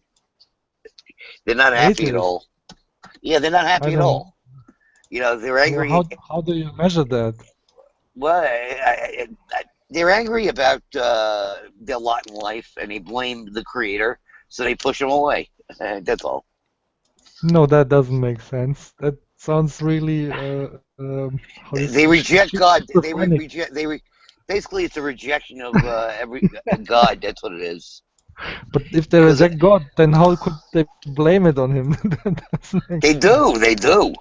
Yeah, that's what it is. You know, so they say he don't exist, and that's it. You know, life is just worth living in their mind, and you know, and it's a struggle for them, and you know, ultimately they struggle, you know, to the bitter end, you know, knowing they're not going anywhere in their minds, you know. You know, and the Jews, of course, were angry as hell at everything. So, you know, you get two Jews, four opinions, you know, and Jews are just pissed at everything, you know. Can you explain one That's thing? the first time I heard that. You get two Jews Four and opinions, four opinions. I sometimes even, only know sometimes even, that yeah. joke about lawyers. You get two lawyers and three opinions, but Jews apparently take it one step further. And I'm a Jew, so it's like, you know, we're all mad as hell. We ain't gonna take it anymore. That's what, you know. That's what it means. You know. Hmm. You know. I mean, I look at poor Nadia, and I figure she's miserable. So it's like maybe ultimately that's why she's miserable. You know, because So of you what know, about Buddhists? Are they Buddha. happy? Yeah. Usually they're very happy people. I'm trying to sort that out. So Why maybe are I they happy? should become a Buddhist then. You know, but if you believe in statues, idols, and rubbing the belly of a dead fat man, why not? You I know, have no problem with that if it makes me. Hey, Philip, can you explain to me, like in a nutshell, what is the difference between Satmar and, I guess, Levatovich? Well, Lubavitch and Satmar are separate sects, but they're all part of the same European branch of Judaism. Uh, one Chabad. believes that Chabad, did a split, basically. Chabad, ultimately, their job is just to be there. I could drive 10 minutes into in Naperville right now, and I can show you a Chabad house. Mhm. They have events for us, and look at the dog hanging out the window, how cute. But it's basically they're everywhere. Their job is just to bring Judaism to Jews living in suburban areas and rural areas, and to be a center of Jewish life, basically, and to Mhm. remind us of who we are.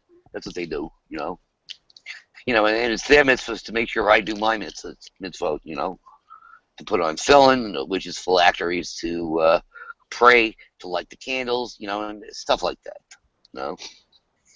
Okay, so You is it know, just like a different focus? Is that what their whole deal their is? focus is on us keeping Jews Jewish and to keeping them tied to their culture and their faith, and then ultimately God, So is They their don't. beliefs the same? Like between the two, they have the same basic ideology. It's Well, just like basically, yeah, it's some except in over, different Wahuda Mashiach maybe.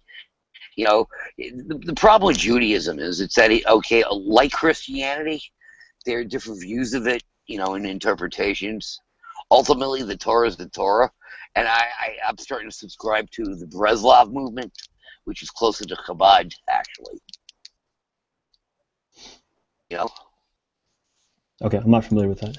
no, Breslov is basically, Jews need to be, it's basically you're not supposed to remind a Jew they converted if they become Jewish through the, Orthodox conversions, and a lot of Jews will say, well, he's a convert, and stuff, and and basically, so basically that's where our stance is, on that, and you're not supposed to remind them once they're Jewish, once they do the full conversion, the Orthodox conversion, they are Jewish, their DNA changes basically, Hmm.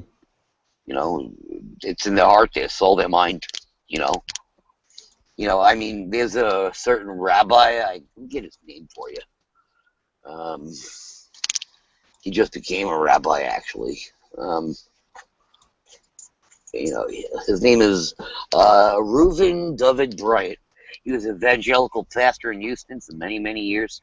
He led a congregational church with over 4,000 people. And just one day he was sitting and he started learning, he decided to learn Hebrew, but he struggled with it. He literally struggled with the concepts in Christianity for most of his life. And then he started reading the Torah, and in Hebrew, and he realized, I'm living a lie. So he did a conversion to Judaism completely. Now he's 100% Jewish, certainly.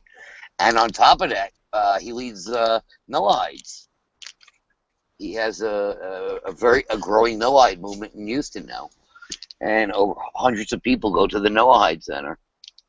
And leading rabbis from Israel are involved with them now. Farhan, Yes, do you have mods? I do. Oh wait, hold on. Is somebody not able to talk? Yeah, apparently. No, Ooh. I can't. I can't. It's muted for So the mods is this register thing at the left side. Revelation. I would totally unmute you, but you are muted. Who else is muted? I think that's it. I think you need to Rev Jason, unmute yourself. He can't. The room is moderated. Nadia has to be here to do this. Oh, and she's drunk. Passed out. Yeah, I heard. Nadia, if you can make it so that Rev can talk. Yeah, Revelation is. only you guys had mods. Like, No, I don't. at least like one or two of us need mods. I figured Nadia out though. She's basically very miserable to the core, and she needs to finish up her her sex change. Otherwise, she's gonna be miserable for the rest of her life. I mean, her that drinking is not very good for her diabetes, obviously. Because alcohol is sugar based. Every time she goes into diabetic ketoacidosis, usually it's because any amount of money, it's because she's drinking a lot. You know, and not watching her insulin. You know, she doesn't like the word diabetes, so she says type 1, which is juvenile. You know, type 1 is juvenile diabetes, type 2 is adult onset. You know, but you know, she doesn't want to Yeah, say, no. she don't say that, so she just says type 1. You know, she could be type 1 for, she could have, she got it at an early age, but the point is the alcohol does not help, makes it worse. Yeah. You know, Rev, I would unmute you if I could, but I can't. Well, like you can use your phone, Rev, if you have that, and like talk. yeah, come on, log off, Rev, and log back in. That would help, I think. Really? No. No, even if you logged off and came back on and established a new IP session, you don't think so? But I think you're auto-muted when you join.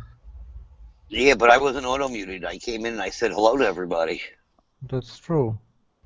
So I don't know. Nadia did that, and then she I'm passed back. usually auto-muted when I join. No, that's not. It might be a setting on your device or something. I don't know. Check your settings. Cell phones apparently, like if you use like mobile YouTube, like and join the Hangout, you can be heard, but you're not broadcasted. Oh, that's weird. I'm on Wi-Fi, sitting in a car on the side of a Thornton's gas station. Yeah, that's probably it. As soon as I log into Wi-Fi, it's not a problem. I can just sit here, run the engine, and keep the phone charged. Yeah, well, Nada usually makes us mods, but the room changed, and when we changed, forgot about it. Poor Nadia. Yeah, I wish she you gave would. at least 20 I bet she needs a detox. She really does, and I hope she hears this. She's in New York. She has access to unlimited medical care, basically. All she has to do is establish fact mentally that she is who she is with the shrink, and they'll recommend this exchange. Yeah, but the thing is, like, I think she's applying for like Medicare or something like that. Medicare, yeah, it takes a while, but yeah, you get it's it. taking a while. And honestly, she needs to be on SSD or SSI. She needs to be on those programs. She's not capable of working right now, obviously. Yeah. She's not mentally capable until she gets her change. I could see that. And guys like Squidbilly don't help her. Squidbilly? I call him Squidbilly instead of Hillbilly. I look at SpongeBob, so I say, you know what? That's what he looks like a hillbilly squid from under the sea. There's a show called Squidbillies on Adult Swim.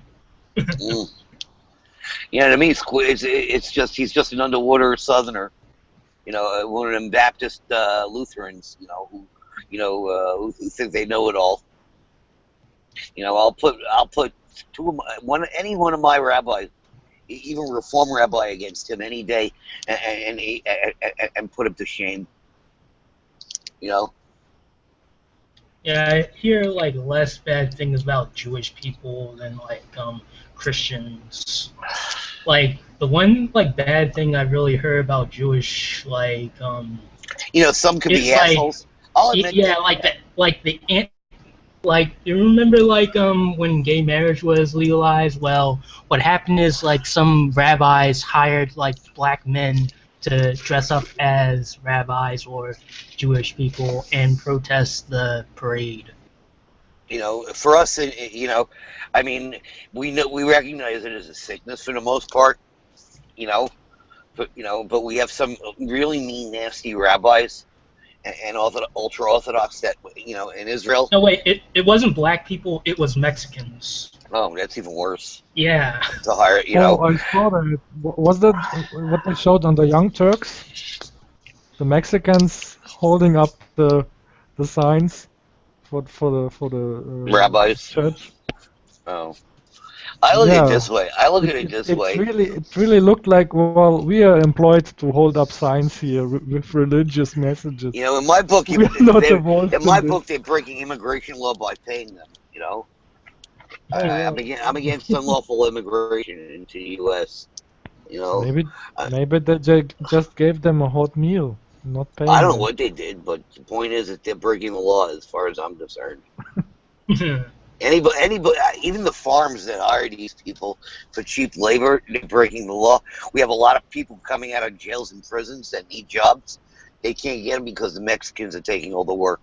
You know? Yeah, but like their country is kind of like, I don't know if it's share or not. Like I hear like mixed things about Mexico that's good, but at the same time not You good. got hardworking. They're all hardworking people. Don't get me wrong, but you got corruption in Israel. I mean, in Mexico too. You know, and I mean, you got a lot of corruption in Mexico, and you got the drug kingpins and stuff. You know. Yes, but Yeah. these people are able to have their own business because like we have so many restrictions and like this war on drugs where like we like well that's slowly like the war The is war, slowly ending. it is. The war on drugs is a phony war. Yeah, You know, it's bullshit. It creates more criminals than any other trade in the world. Yeah. You know, I mean, prostitution, the oldest trade in the world, is more legal in most than drugs. You know, and it's like, and then you people who get medical marijuana card, they're looked down upon. You know, and I'm a chronic pain sufferer, and I use Norco. And I said to myself, I won't get a medical marijuana card because then I'll be banned from owning a firearm. You know. You know, and to me that's to me it's emasculating if I lose that. Yeah, it's kind of fucking. I have no problem with people having guns if it's for recreational purposes. No, I use it for self-defense because physically, I used to be a brown belt. I can't physically keep up like I used to when I was a kid because of my lung capacity. You know, I'm on oxygen a lot more than I was when. Nadia! Nadia, wake up! Oh my God! Nadia, wake up! You gotta make fun! Nadia! Oh. Nadia, wake up! Freaking ears! Nadia, wake up! Nadia! Nadia, wake up! Nadia! Nadia! Nadia! Nadia, wake up! Nadia! Nadia, Jesus loves you! Jesus loves you! Nadia, wake up! Wake up! Wake I can't up! boot him. Wake up! Wake up! Yeah, no one has mod, so. Nadia! Alright, Nadia! Nadia! Nadia! Nadia! Nadia! I guess it didn't work. Sorry. Yeah, no, she's out like No, I she'll guess be it out did. for the night. She'll Oh, be you out for the night. tried. You tried. Nadia? Maybe That's all When that's you replay this and you listen to this, you know, you need to check it to detox. Yeah. Yeah. Bellevue has a good program. Coney Island Hospital has one for you. National Yeah, Kennedy she's Medical looking Center. into doing that. It's just that it's taking a while. And like I know. most of her funds went into like going like to New York. Like it was like sort of like a gamble really. Like You know, she gets like $200 or so something, I think, and she used most of that to get to New York, and she barely has anything left over. I know. I also know she has issues medically and mentally. She needs to be on SSD or SSI. She needs to be. She can't work. It's obvious. She's incapable of work right now, mentally or physically. And it's going to take a couple of years to get her back to her normal state of health. She's kind of been through like some very traumatic things. Like one of them is like seeing people die. Apparently, I've seen people die a lot. You know, I'm at the point where it doesn't get to me anymore. I could, you know, but medically, I'm a wreck. I take oxygen when I sleep. Yeah, I take oxygen when I'm walking when I'm exercising because I can't exercise without it. You know, I got damage to my lungs from 9/11, and of course I add to it through smoking, which is stupid. I know it is. It don't help, obviously. But 9/11 fucked me up. I'm not going to deny that, you know. But I'm sure I am not helping, the process.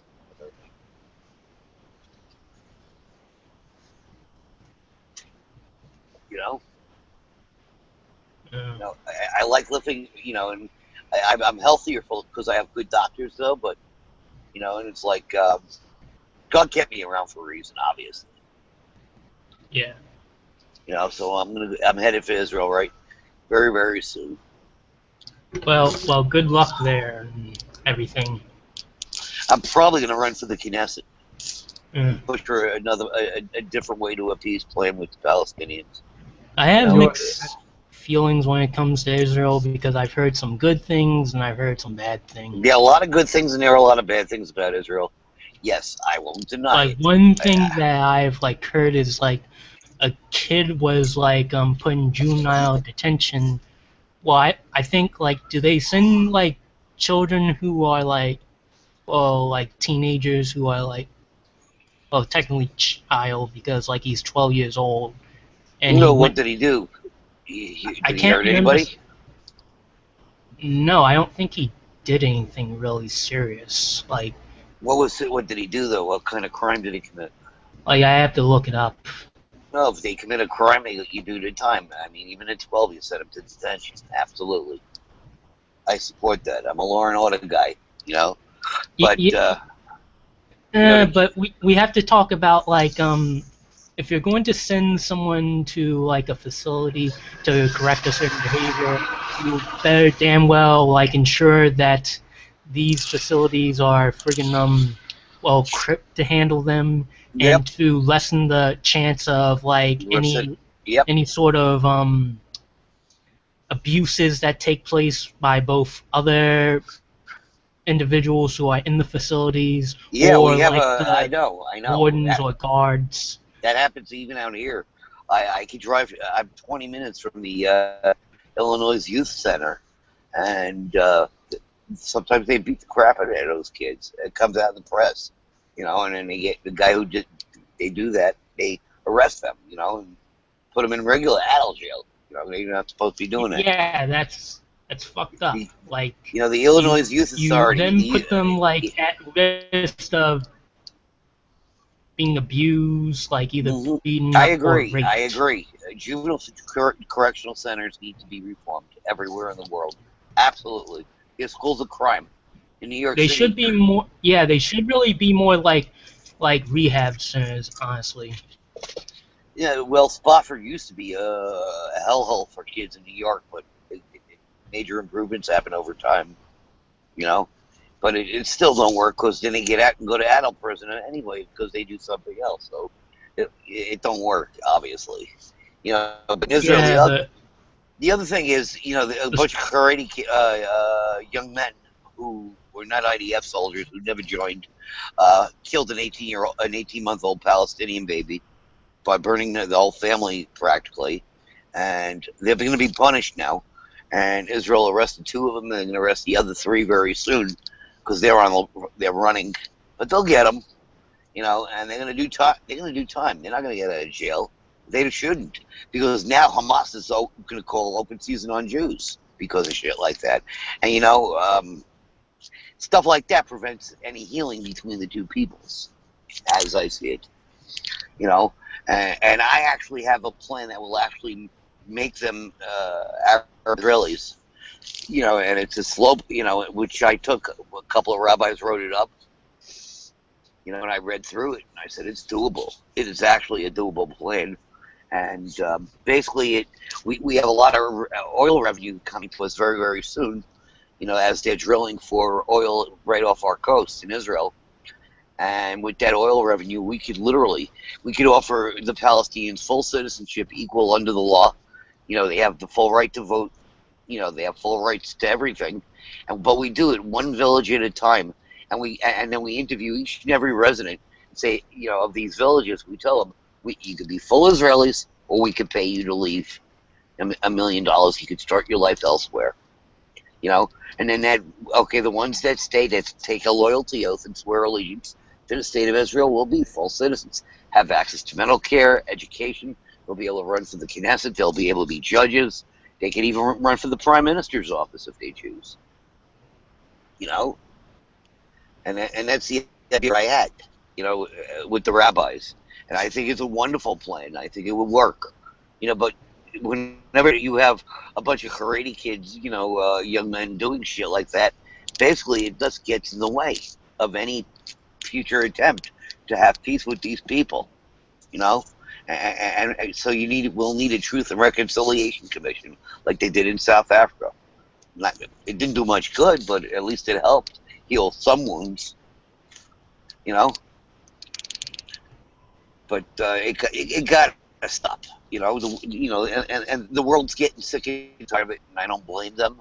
But at the same time, we have to, you know, strengthen ourselves as a nation, and to do that, I think we need to incorporate Palestine into Israel.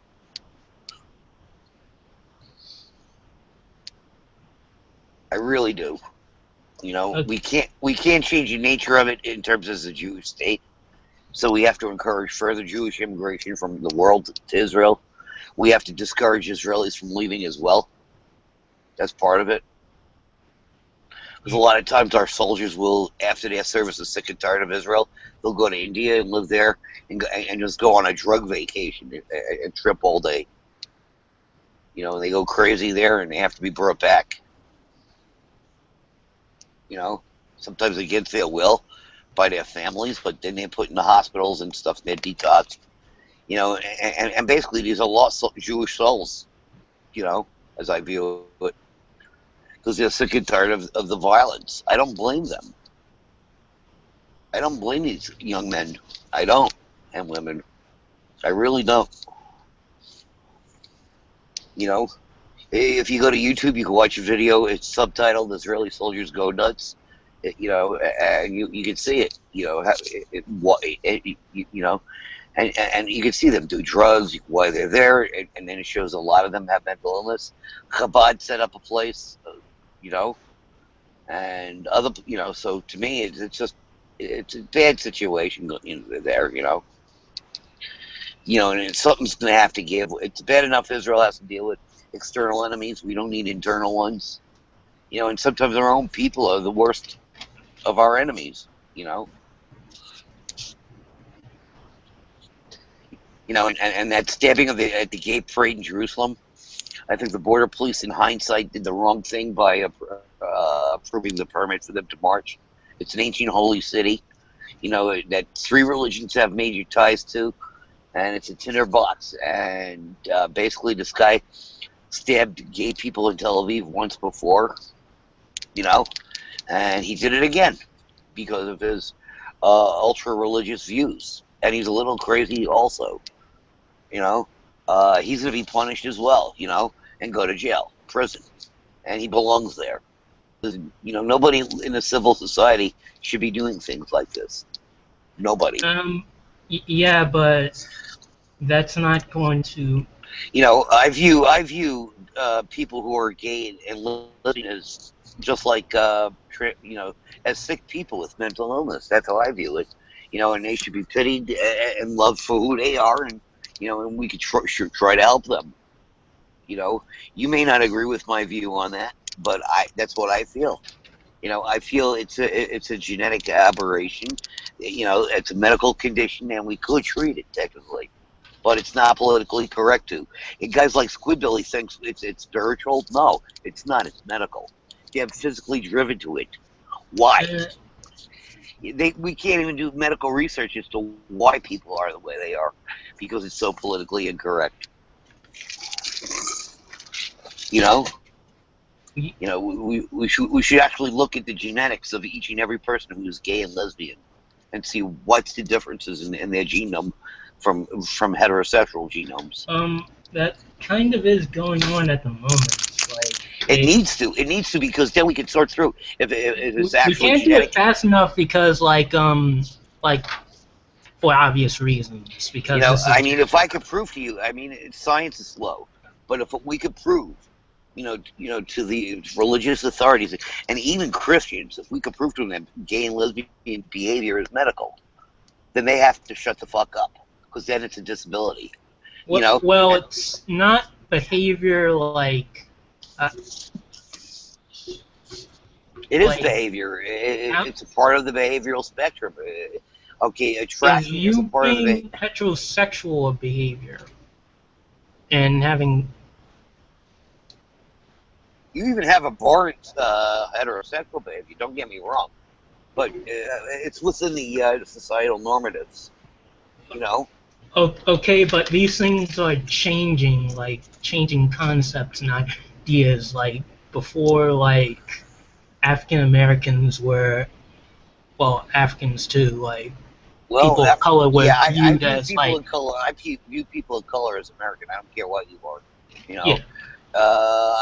Okay, the only difference in people of color is pigment. It's a minor genetic variation. It's not an abnormality at all. You know, believe it or not, if I married a Sephardic girl from Israel, you know, and in 8 or 9 generations from now, they'll be darker because of the genetic variation and the sun and the climate. You know, so when Jews fled Israel, you know, during the destruction of the Second Temple, their skin lightened and they became white. You know, but that's genetic variation. That happens over time. You know, intermarriage, mixing, mingling with locals, all conversions. It's stuff like from to other religions. It's a big part of why people become who they are, white. You know,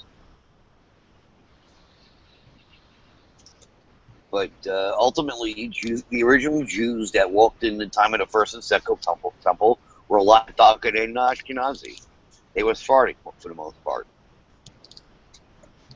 You know? Those were the original Jews because they lived in the desert. You know.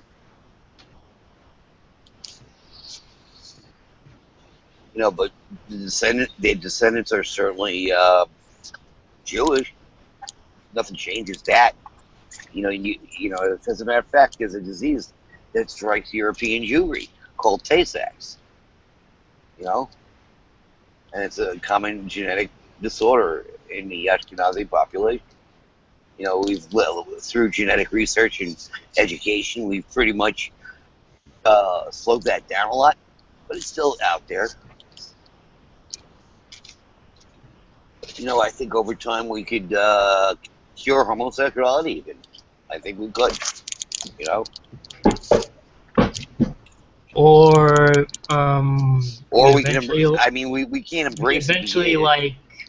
like move towards like where we like create like a paradigm where like everyone can like live their life accordingly to as they see fit. And the only problem with that is it's not every sexual orientation can like. I can't buy that because it's against my Torah. But I also have to be aware that people are sick and need help. So I accept you if you are gay. I accept you as a human being, obviously. But I think that you have an illness. That's all. Well, I'm pansexual, so. As far but in my mind, that's not normative. To you, the treatment would be a sex change, basically. Until we could sort out why you are the way you are. Eventually, we could breed it out of the human race certainly without killing a single person. Well, pansexual is like I love people regardless of their sexual orientation or gender identity. I like everybody. Okay, me too. Because they're all inherently human beings, and we have to protect life and savor life, obviously. But when I hear certain sex Christians, talk about you need to kill them, and it's like, no, that's immoral, that's unethical. 1 second though, that's also written in your Torah. Yeah, but we also know science has answers to questions in the Torah, and they're not mutually unexclusive. Okay, mutually these people are sick or exclusive. I think people who are sick need to be recognized as sick. It doesn't say that they're sick in the Bible, though. says Well, that God doesn't approve of them. That doesn't mean that he they're does. sick. No, but they are sick. That's how I view it. But I you're view it. you I said it's view it. against your Torah, and then you're It saying is. that this is your opinion. So that But those my are two opinion, different things. I've talked to a bunch of Orthodox rabbis about my opinion on that. I'm related to a bunch of Orthodox rabbis. I think it's a sickness, sir. I actually, I believe it's a genetic variance and a sickness of the body and mind. I believe. I don't think your scientific knowledge should come from Orthodox Jewry. No, but I don't think that makes much sense. I also was a paramedic. So I know. I've watched people over the years. I worked at Greenwich Village. I worked at St. Vincent's Catholic Medical Center. I watched gay people. I've taken gay people to the hospital. I have, my first case, my first contact with transsexual was on an ambulance when I assumed a person, because he looked like a he or a she actually, and I didn't know until I actually examined the patient that it was a he. And I ran out of the ambulance and was scared shit because I was 19 at the time. I didn't know that existed, And then over time I started to realize that, in terms of science, that these people are sick. And I go to and I tell them, I've actually spoke with Chabad about it, and I spoke to different sects of rabbis, and I said, do you think these people are ill, or do you think they're, what do you think, and he said, in the old days we would just stone them to death. I said, yeah, kill them and let God sort them out, right? And I said, that's not the way we should be, It's an odd line that you appear to be driving. You appear to be taking. By the way, this is a question that's unrelated, but are you at the longest red light ever, or are you parked in your driveway? No, I'm actually parked at the Thornton's gas station. I can flip the camera for you. Oh, no, that's fine. I didn't know that traffic in the U.S. was so bad, but I guess that was just. Yeah, no, I'm parked, in Thornton's, behind the gas station, watching an Edwards Hospital ambulance go by, and a Naperville police car, and you're getting Wi-Fi. Yeah. Oh, all right. Yeah, that makes sense. And I'm sitting in my car. It's 75 degrees out. It's quiet tonight. It's the way I like it. Yeah. Wait, so you've talked to a lot of Orthodox Jews, but are you one? I am. I lean Orthodox, and I'm probably So you're like modern Orthodox. Yeah, absolutely. All right. Yeah, it really does depend. Like in my family, there's a really strong divide. My grandparents take a very different stance than my parents, and my uncles who live in Israel, I have a few Hasidic family members who live there, and they have a similar view to you. They don't want to stone them, but they do think it's. I think it's medical. I think it's medical, and I think it needs to be researched further, and I think we need to start working towards cure eventually. I mean, it's sad that is a conclusion that you make. It's a conclusion, and based on Torah that I have to. You're being picky though, because again, it does say to stone them, and you're saying no, I don't believe that, but I believe the sentence before that says it's an abomination. Isn't that a little bit? It is an abomination, but sometimes you got to see why. Okay, but why are they gay? That's my question. But why are they going to be stoned according to the Bible? Well, because God commanded it at the time. I mean, again, this is something where you're actually drawing the line in the middle of a pasuk. I am drawing the line because the line is that we live in modern times. I believe in the Torah. I believe that it is absolutely the law, but at the same time, we have to live in a modern world. And I think Judaism of all faiths is the most adaptable of faiths. I think it's adaptable. I think. I mean, a lot of. Okay, I mean, look at cancer. Look at Hep C. We cured Hep C out of Israel, Gilead Pharmaceuticals. The chief scientist who created the drug makes $100,000 a day now, and he's the CEO of the pharmaceutical company. ILVax, a vaccination that teaches the T cells to fight cancer. You're conflating Israel with the Bible. And they're unrelated. It is. But they're not under biblical law. There's Israel, no Sanhedrin in Israel. Not yet. When Mashiach comes, there will be. No, but you realize that Israel was founded by, or at least idealized by, Herzl, who was a secular Jew. Correct. Okay, but the Shoah actually caused the need for Israel to come back. A secular Jew as well. Actually, Netanyahu's a lot more orthodox than you think. Friday nights after he goes to shul, and then he has a Torah study at the prime minister's residence. I don't know how much of that is his choice. I mean, he's in a country that leans very right-wing. No, actually, 30% of the Jews in Israel are Orthodox. The rest are secular. Yeah, 30% that don't go into the army. Right, which is what I'm against. I think they all need to go into the army because they could at least teach Torah to the kids that don't really embrace it. You know, I think they'd be a lot more moral if they did that.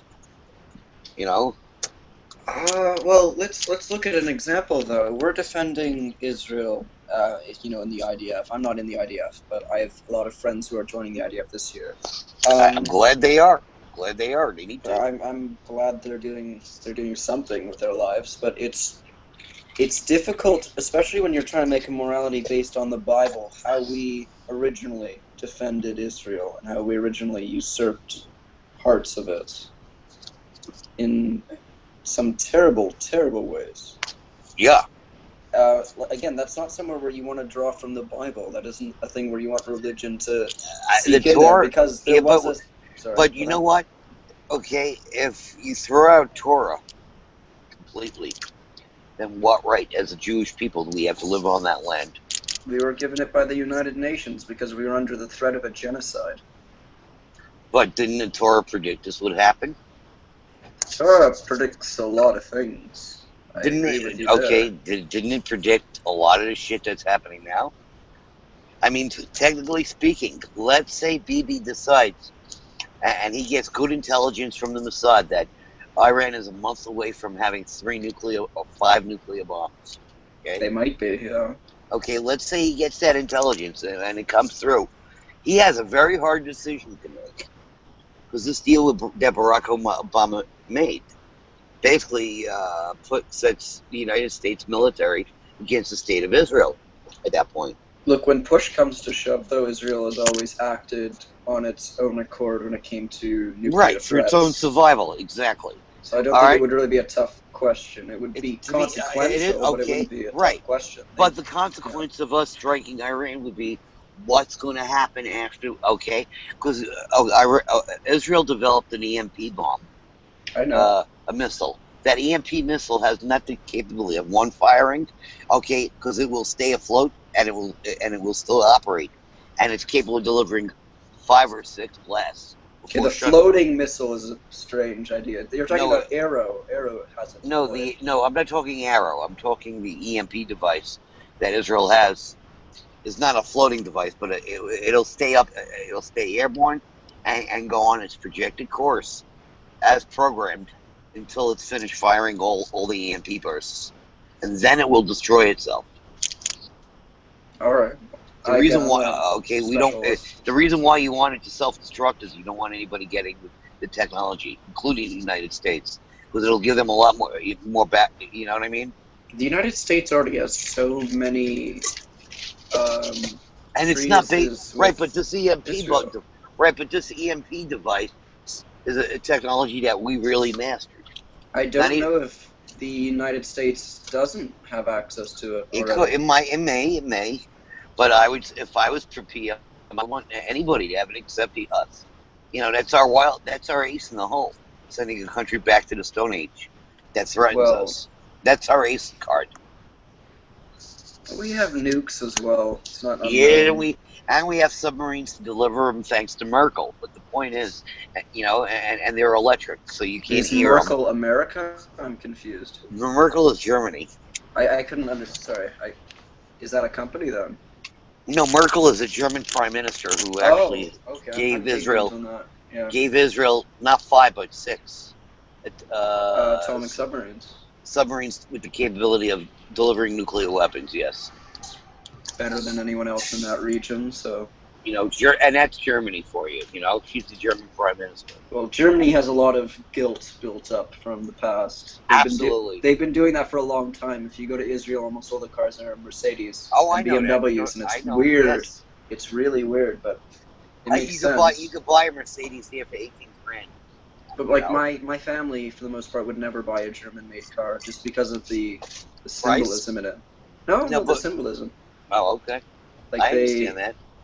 And it's just odd to see a bunch of religious Jews who are very attached to Israel, very attached to their Judaism, writing it. But again, it was what they were given en masse as a compensation. Mm-hmm. Well, that's part of the package, but there's a lot of other stuff. Merkel has done, but everything Merkel does is she's even trying to block this Iran deal. But Congress is doing. Illinois Congressman, what's his face? What's his name? I actually put a call to his office. No, there's a congressman in Illinois that's actually putting that deal, a group of, and it looks like it's a foolproof vote to override, sustain the veto, or to override the veto of Obama. So it looks like the Iran deal is dead. Am I correct in saying that you also lean Republican as well as Orthodox? Yes. Okay, that makes sense. Oh God. Not what? I used to be a Democrat, brother. I used to be a Democrat. I actually was close friends with Governor Bill Richardson. I was a close friend. The party is eventually going to be cannibalized. What? Hmm? What about the party is eventually going to be cannibalized by the Republican Party. But the way I see it, this Iran deal is basically selling us out.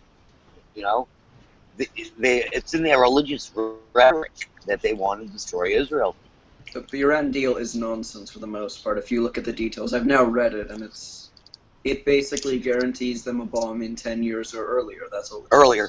28 days notice. Saddam Hussein had not even 1 day's notice on the inspection regime. And it's like 28 fucking days. What the hell is wrong with Obama and Kerry? Well, Khomeini's the one calling the shots on the Iran deal more than the United States. It's totally leaning towards Iran. It does them almost no damage at all. So, Israel's going to be forced to launch its EMP missile, and it's going to be forced to put them into the Stone Age. And then Israel will be then the United States, under this treaty, which Congress is going to reject. So if Obama goes to actually enforce this treaty, he's basically violating U.S. law and could be impeached. Well, the biggest effect that anything's going to have on the Iran deal is probably if Clinton gets elected or if the Republicans get elected. If the Republicans get elected, the Iran deal will never be enforced. Yeah, it'll be dismantled. From what they've said. Right now, they're gonna, but they have the votes in the House to veto. Well, they have to get a supermajority and all that. They have it already. Oh, they have it in both the House and the Senate. The House is not approving the deal right now. It has 218 votes, which will sustain a presidential veto or override it. Actually, override it. In other words, they can't. Obama can't get it passed. Basically, at this point.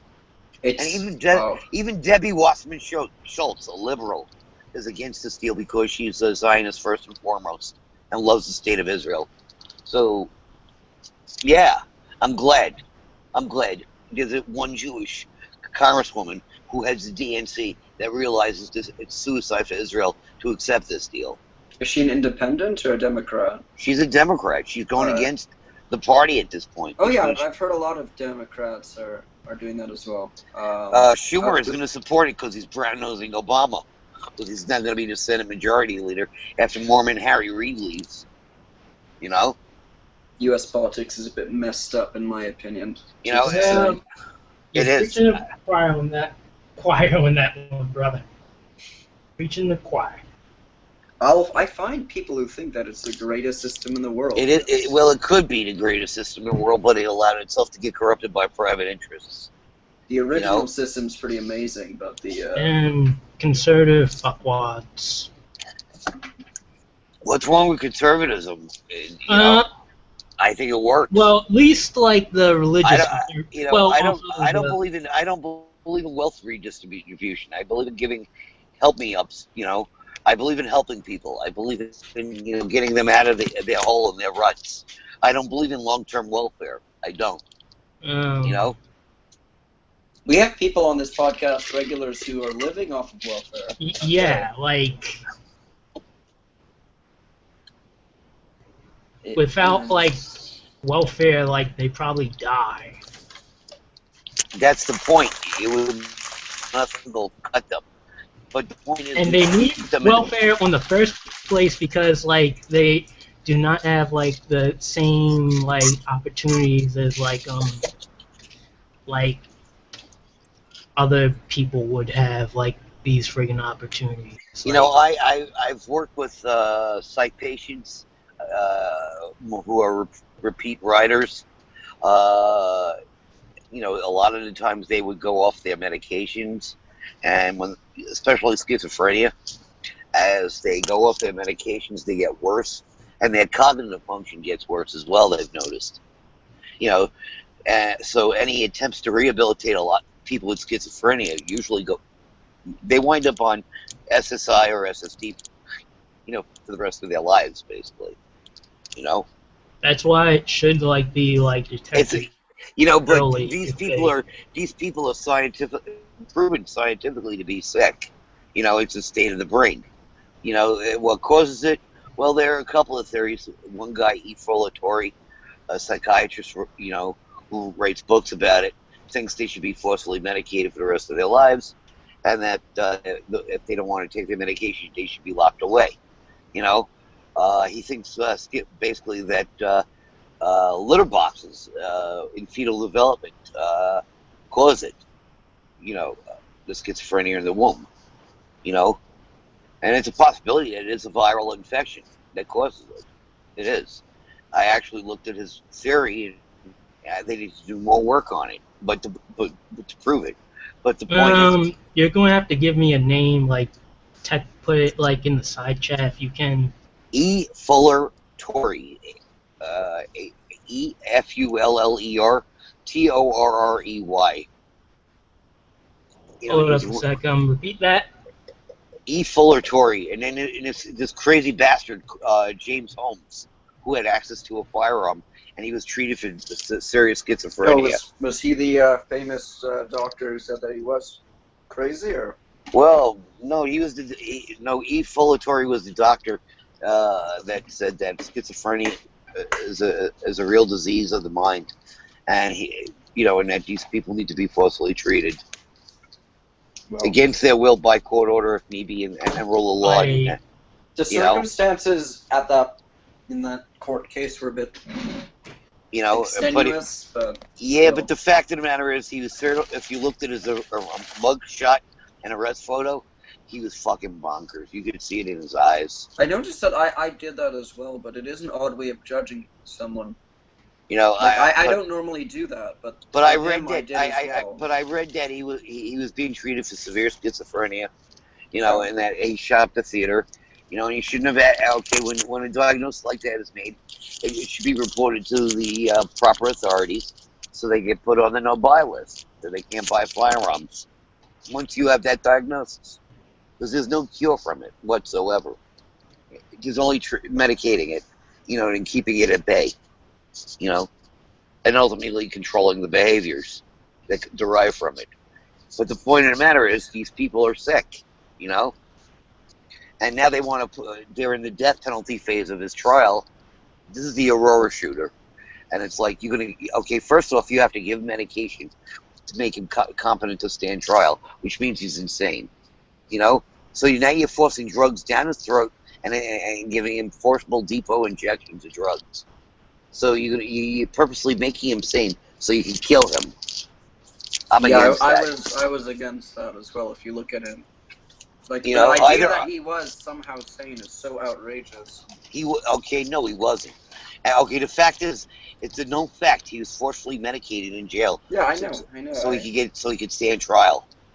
Because The people court are ordered it. angry and vengeful about it. You know, Yes, and they want to like know that he is aware of everything, so that they can like torture him.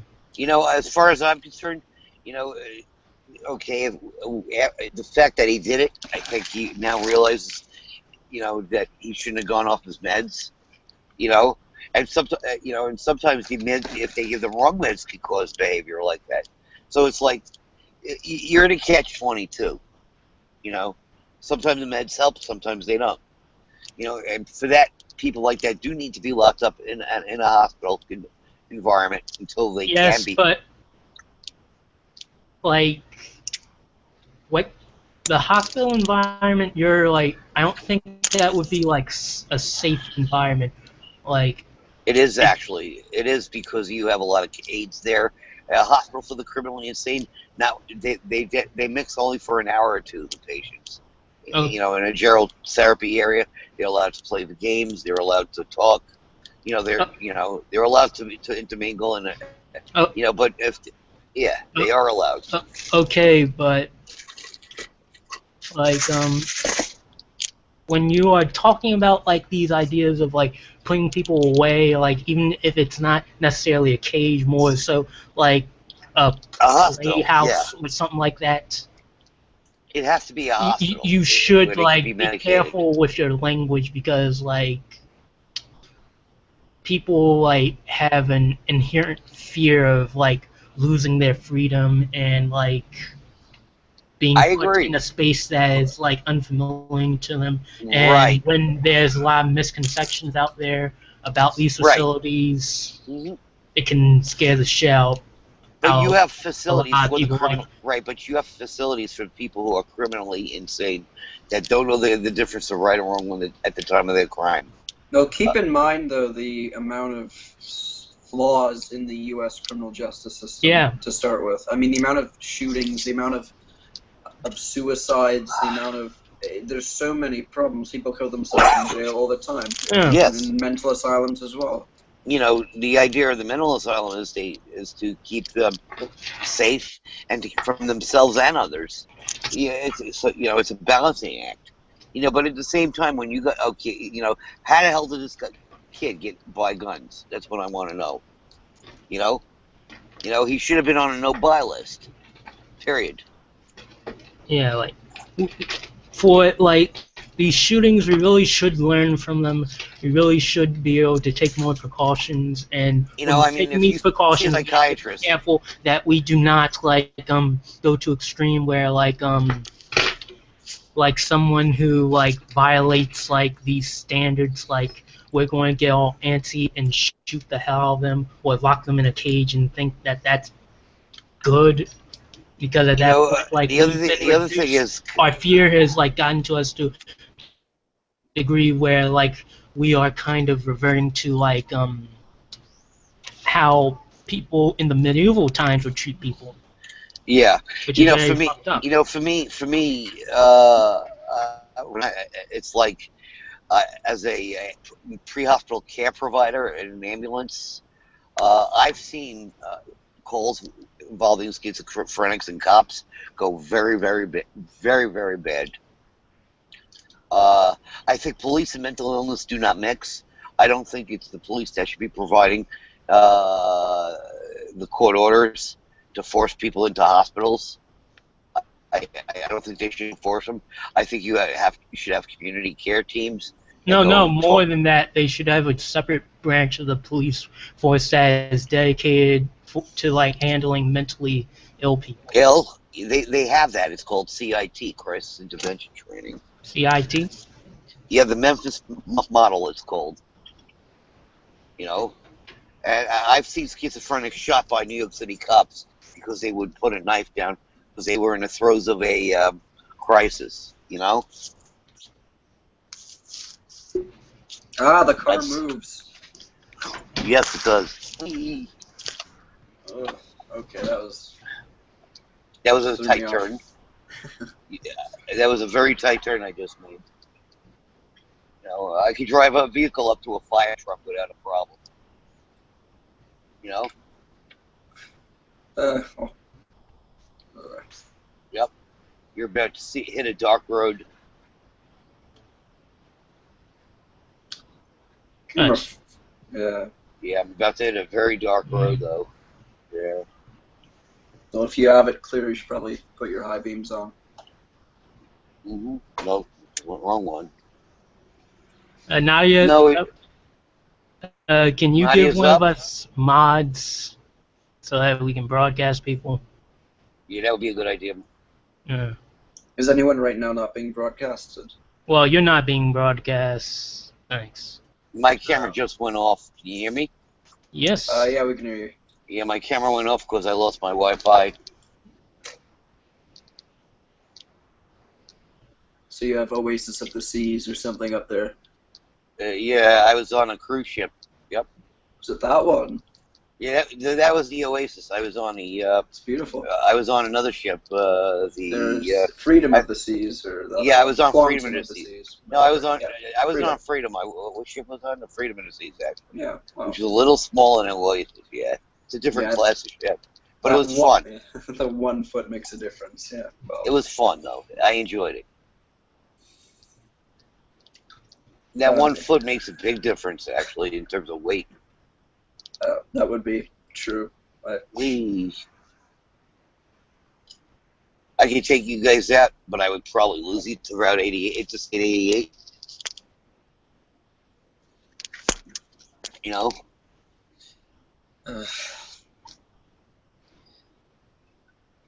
You know, I actually drove the last week to the Ronald Reagan boyhood home. You know? How he grew up. I found out some interesting things about him, though. You know? That his family would take in homeless people, you know, and help them out, you know? That's a nice thing for them to do. Wasn't allowed in the White House, but... No, the Reagan's mother took it, well, for security reasons, obviously. It wouldn't be allowed, but... No, when he was a child, his mother took in homeless people with his father. And, you know, they would give him a couple of months to stay there until they got on their feet, got a job, and then they would get their own place. You know? It's an interesting history. You know, it is. You know, for him, though, you know, that was a major influence on Reagan, though. That hard work, you know, and people do hit, you know, hard times, but hard work is the way out, you know, which is the Protestant work ethic they have. You know, I work hard enough, I'll be fine, you know. Since you're also Jewish, I don't know if you get these letters that say, you know, I'm a rabbi living in Israel and I have X amount of children and I need your help funding my Torah study. You know, I hate that shit because it makes them welfare recipients in my mind. Well, that's, you know, but that's an alternative to it. You know, but at the same time, if I want to support it, I'm free to.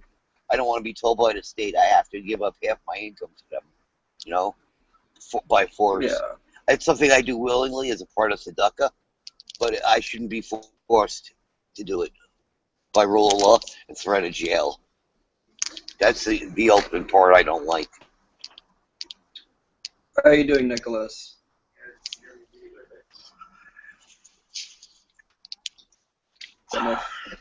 He's on. I'm at Dunkin' Donuts now. I'm trying to get my Dunkin' card. Wait, Dunkin's are kosher? Well, not really. They're not drink coffee. Kosher. I don't. It's the coffee. You know, I don't buy their. Yeah. I don't eat their food. I just drink their coffee. You know. Yeah, goodness, those laws are complicated. They are. You know, if you're not mixing milk and meat, and you're just using cream, that's one thing. Most drinks are okay. Most of them. Not all though. That's the whole point. You have to know the difference. I had a rabbi who came in and said that water was sometimes filtered through pig fat. And you had to look for a kosher mark on water bottles, but they're actually. He's right about that. He's right. They don't exist here, though. The marks. Yeah. The core or.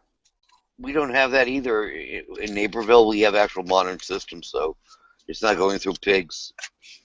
You know. I hope not. Yeah. Otherwise, but I have an actual. I have a very high level of filtration on my water. I have a total defense Culligan system. Protects you from the pigs. Well, not from the pigs, from the bacteria and all that. And crustaceans, yeah, but also other impurities, which make you trafe. That's true. Yeah, hold on, I gotta go back on Wi-Fi. Give me a minute. It's fine. Do I have a Wi-Fi connection yet? Let's see. You guys actually worry about, like, I'm not criticizing this, but I'm just confirming. You guys actually worry about like the remnants of maybe some crustaceans in tap water? Yeah, they are. That's what makes it trafe. But I have a system that actually takes it out. Yep. There are two Jews on this podcast. I feel so powerful. Hold on, give me a minute. I gotta pull up my. That's I gotta put up my. I'd never even thought of that. Yeah. You got 2 Jews, 4 opinions, or 5 opinions. Yep. Hold on. Yeah, 2 Jews on an island and 4 shuls. Yep. Hold on. Give me a second. I'm ordering a nice coffee. Well, according to Mac, I'm a super Can I Jew. get a nice coffee with heavy cream and heavy sugar? No, not super Jew again. That was a weird discussion. That was a really weird discussion. What was a weird discussion? There was a discussion about how no real Jew denies the messianic nature of Jesus. And I thought that was one of the weirdest claims I'd ever heard, and that the New Testament was in fact part of Judaic canon, which is also a claim I'd never heard. He's a heretic, basically. That's what Messianic Jews are. Jews that are Messianic are heretics, basically. Oh, like Jews for Jesus and all that. Yeah, if they're teaching Yeshua, it's heretism. Yeah, I totally agree with that. Being Jewish, I do know that. It's actually not kosher. Hold on, I gotta give him my thing. I'm okay. What? You remember the $2 Yeah, go ahead. Can I take it? Yeah, take it. I got $46 on there. You can take it. I know I owe you for a nice coffee, so here. I hope that made sense what he said more than what I heard, because it just sounded like blah, blah, blah, blah, blah. Yeah, I know exactly what he said. I owe him for a nice coffee. That's what he said. I owe him for a nice coffee, so yeah. I know exactly what he said. Yeah. Beep, beep. There you go. You got it. Thanks. So should I call you Phil or Philip or what? Call me by my Hebrew name, Pesach. Pesach. That might get confusing, but okay, sure. Don't let it go over your head. You can call me Jonathan if you want. All right, Jonathan. I can respond to that. I say don't let it go over your head. Well, do you speak Hebrew? A bit, yes. A bit, yeah. Not a lot, a little bit. In Israel, I'm going to take my old pawn, so yeah, I will be. You'll learn it a lot better there. Yeah. Although, have you ever been there? Yes. Okay, so you know like almost all of the signs though, and English is almost compulsory in Israel. Yeah. It is taught like French is in Canada and Spanish. Yes, I do know English. Yeah, and I do know I do know how to read. I do know how to read Hebrew. Yeah. You know, because I read it, but speak it. That's the hard part. Yeah, if I did it right now, it would make. It's a hard language. It is a hard language to learn, though. It's easier than English, I think. If you're brought up with it. I feel like driving far tonight. I really do. I feel like taking a long drive to the middle of nowhere. If you can somehow keep up your Wi-Fi, or if you have unlimited data. Like I have unlimited data, but I don't know if it's... How does everyone in the U.S. have unlimited data? That isn't a thing in Canada. You guys can hear me immediately, right? Even before anybody puts me on broadcast or anything? Hold on, I gotta use the bathroom. Yeah. I gotta use the bathroom. I don't know why. I seem to have special privileges. I'm immediately put on broadcast. Oh, I'm gonna go into the store for a minute and That's take the fine. dog with me, but I gotta go to the bathroom. Hold on, before I go anywhere. Come on, Jericho, let's go. Does he have a dog named Jericho? All right, cool.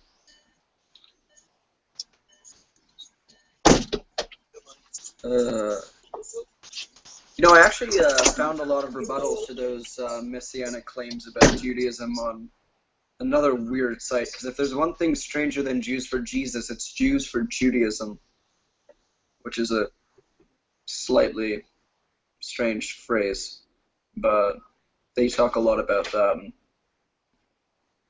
When Pesach, as he calls himself, I guess, comes back, he can probably respond to a few things that we were talking about the other day.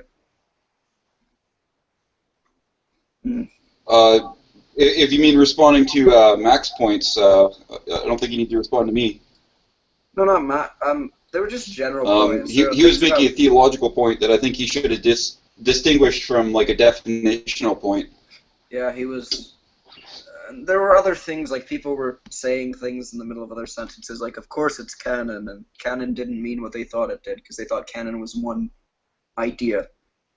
That, Christian canon is canon in general. Oh yeah, well yeah, no, I'm familiar with that. Like I don't remember all the things that you guys mentioned last night, but I already knew like the Talmud, the Torah, and then the what's the other one? The Tanakh the Tanakh has the Torah in it. Yeah. The Tanakh has a Torah in it. Oh, okay. The Tanakh has the Torah, to the Nevi'im, which are the prophets, and Ketuvim, which are the writings. Yeah. It's a long book. It's a really long book. When they say that the New Testament is a quarter the size of the Old, I don't think that does it justice, the Old Testament. It is gigantic. It takes like 86 hours to read, even though I did read it in a day and a half, but I don't think I read nearly every word the first time through. Well, we just use the Pentateuch, eh? Yeah, well, you use we don't use your entire Tanakh. You use, well, no, you do. The Tanakh is still the preface really to the New Testament. The things like the Talmud aren't in the Tanakh, and the Talmud is where it separates from Christianity a fair amount. And there's other books like the Gemara, which is also not Christian. Shulchan Aruch, which is a book that is a Jewish doctrine instead of Christian. But I think all the prophets we have are included in the 60-something books you have. Although, again, my knowledge is far from infallible. Well, the canon that the Catholic Church has always used, was used by all Christians up until Luther in like the 1500s or whatever. That's what was used from BC 250. That was established by Jews. So. Yeah, what's it called? It ends in Malachi, or however you pronounce his name. It depends. Yeah, okay. Yeah, well, and you have Chronicles in there as well. Goodness, there are books that Jews, when they hear the English name, think they're New Testament books, like Chronicles. It's all confusing. Although I think that my friend Pesach here, my new friend Pesach, would not be one of those people fooled by the English transliteration / translation of the Bible. I like how Deuteronomy was such a confusing word that they decided to keep it half in Hebrew. It's like Tvarim, Deuteronomy. What does that mean? Meh. It's too complicated, and I can't give you a translation of it. Tvarim just means things.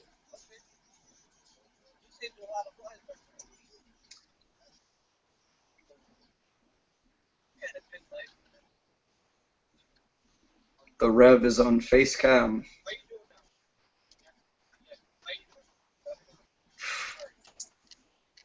It's the man behind the animation.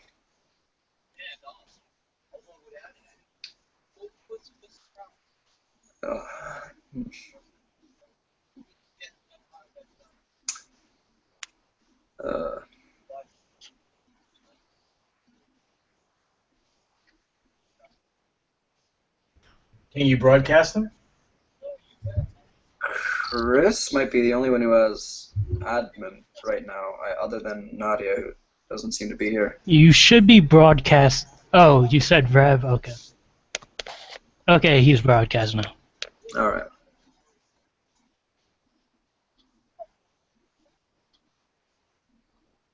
I can't. Is that a pipe or is that? It's a pen. How does it work?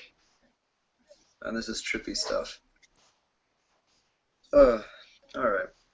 Is there any topic anyone wants to talk about? Because we've been sort of rambling for a while now. I'm going to yield the floor to somebody else. I'm just cooking for supper.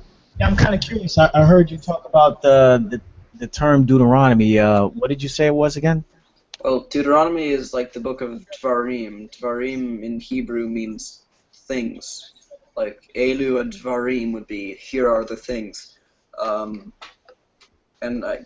Because the books are named after the first words in the chapters in Hebrew, it's just, here are the things in which I ordered Moses to say unto his people. So I don't know how the word Deuteronomy actually came around, other than the fact that it just starts with a D, and so does Deuteronomy if you say it in Hebrew. So some scholars would assert that the word Deuteronomy is a transliteration from the Greek word second law. So they say that. Yeah, that would make sense. Mentioned in Deuteronomy chapter 17. The Greek Bible is something much more familiar to Christians than Jews, because we use the older one, I think. That would make sense, because the books that the Protestants removed from the Bible, we call those the deuterocanonical books. Oh yeah, that's a fun word to say, God. Oh, you talking about the Apocrypha? No, Which books were removed from the Bible by the Protestants? Like Martin Luther put the Apocrypha to the back, and then you guys finally took them out in the 1800s. So like Maccabees and stuff like that. Maccabees, that's debatable, because there's no record of the Jews accepting the apocryphal text as canon. Well, it depends. Well, not as canon, but if you look at the that's loud. Somebody's got a lot of noise somewhere. He's just opening his car. No, Tessa, can you hear me, man? Hey! Let me mute you. I'm back. Oh man. Muted him as soon as he was back. As soon as he. Okay, sorry about that. 1 second, man. You can unmute yourself, Philip. Sorry about that. You're making a lot of noise. Yeah, I was talking to a respiratory therapist at Edwards, who I knew. Oh, okay. So yes, how I was doing. Yeah, we were talking about the Apocrypha. I don't see any historical evidence of the early church fathers or the Jews, the Jewish Christians who were accepting the Apocryphal works. There are books in Pesach. Do you know the Dead Sea Scrolls by any chance? Everybody used that canon portrait until the 1500s when Martin Luther took it out. He used the canon selected by the Council of Jamnia, which was 300 or something, wasn't it? Yeah, I think it was closer to 100 AD. No, Nick. Wow. The Apocrypha was only a part of the 1 second. Oh, that makes more sense, actually. Back 1 second. Nicholas, I hear you hating on Protestants a lot. Like, do you think we're not saved? Is the Catholic Church the only way? That's what the Catholic Church teaches. Okay, well, here's the thing: is the Catholic Church is the only way, but if you guys reject it in ignorance and not reject it out of rejecting Christ, then you can still be saved. Yeah, that's heresy. Yeah, that's heresy. No, like I'll look it up for you in a moment. I'm cooking dinner right now, but I can look it up for you in the catechism for you if you want. Catholic Church, that's not what the Bible teaches, and that's the problem. The problem with when you go outside of Scriptura, you have these Catholic Church. Okay. Yeah, that to me is no different than the Jehovah's Witnesses and the Mormons using extra text to interpret what the Bible says, even though the text they're saying things completely contrary to what the Bible says. So that's why you have so many people that are against sola scriptura, because they see things in the Bible that they don't like, and they want to try to develop these writings that go contrary to what the text say, and then they say, aha, now this makes me feel better. This is what the text really says. Okay, but you know Martin Luther affirmed you can't take or add anything to the canon, right? Well, I know the Catechism says something about if you don't accept the church as a means of receiving salvation, then you know, let them be anathema. But that's not what that's not what the Bible says at all. No, that wasn't my question. You realize that Martin Luther affirmed you can't take or add anything to the canon, right?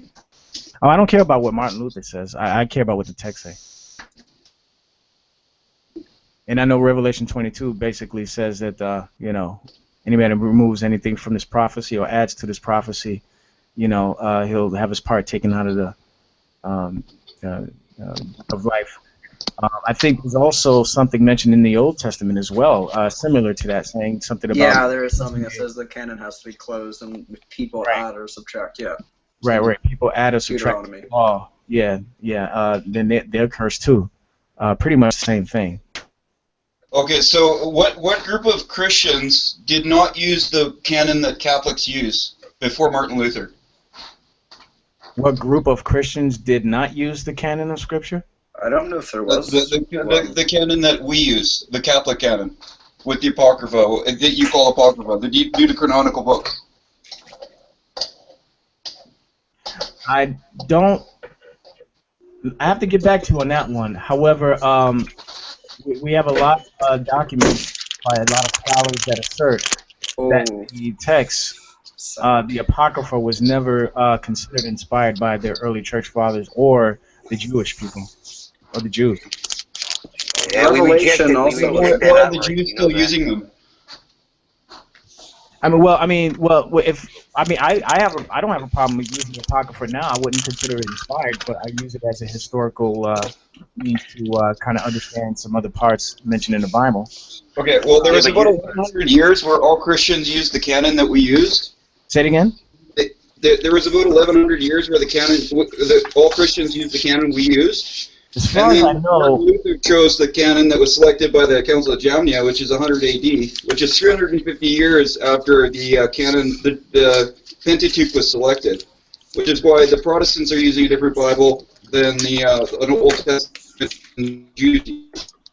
You are aware that the Catholic Church did not want an English translation that everybody could understand, right? The Bible was read by the Catholic Church to the parishioners in Latin so that they couldn't understand what the actual gospel said.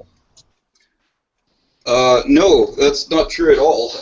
Oh, yes, it is true. They didn't translate it. I'm a Jew and I know that. I'm a Jew and I know that. Hey, real quick. Hey, Chris, Ocean needs to be broadcasted. The Vatican is the absolute most demonic organization that has ever been on this planet. I think the Nazis were worse. Wrong.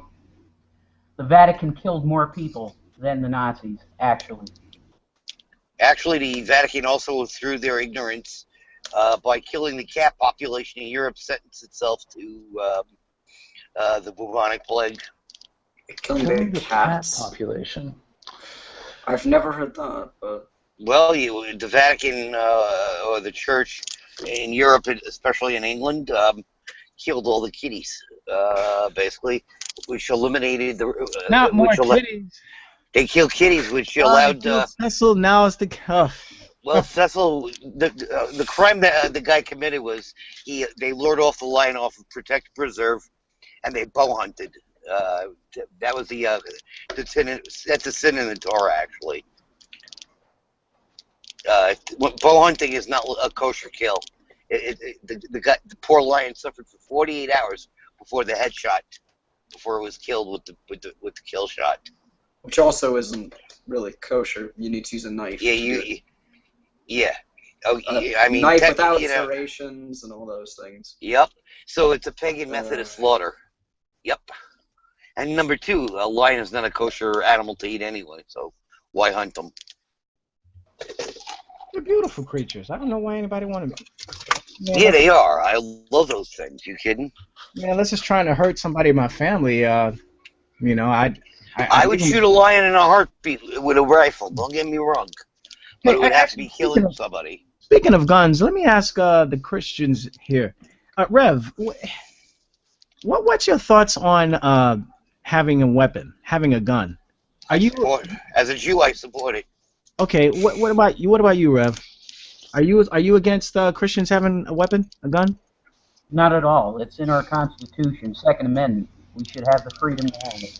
And Okay, actually, thank you very much. the Second Amendment No, ensures the right. Right. But the reason why I'm not gonna say the person's name, man. But the moment I told him that I was in support of another Christian having a gun, this one brother, man, he just like nearly flipped out on me. He says, "I can't believe you actually support that." I says, "Of course I do. There's nothing wrong with having a gun in the house, especially if you want to protect yourself." And then he just jumped to this conclusion that I wanted to get a gun so I could have an excuse to use it for, you know, when the time of persecution comes. I have an excuse to use it. I said, that's insane, man. With the time of persecution, do you mean like the rapture? No, not the rapture. The tribulation, persecution. Oh, okay. Like when you know, New World Order, you know, starts going on, whatever it is going to be, and they start gathering people together that don't want to bow down to this system. He thinks that I want to buy a gun just so that I have an excuse to use it at that time. And I was like, that's ridiculous.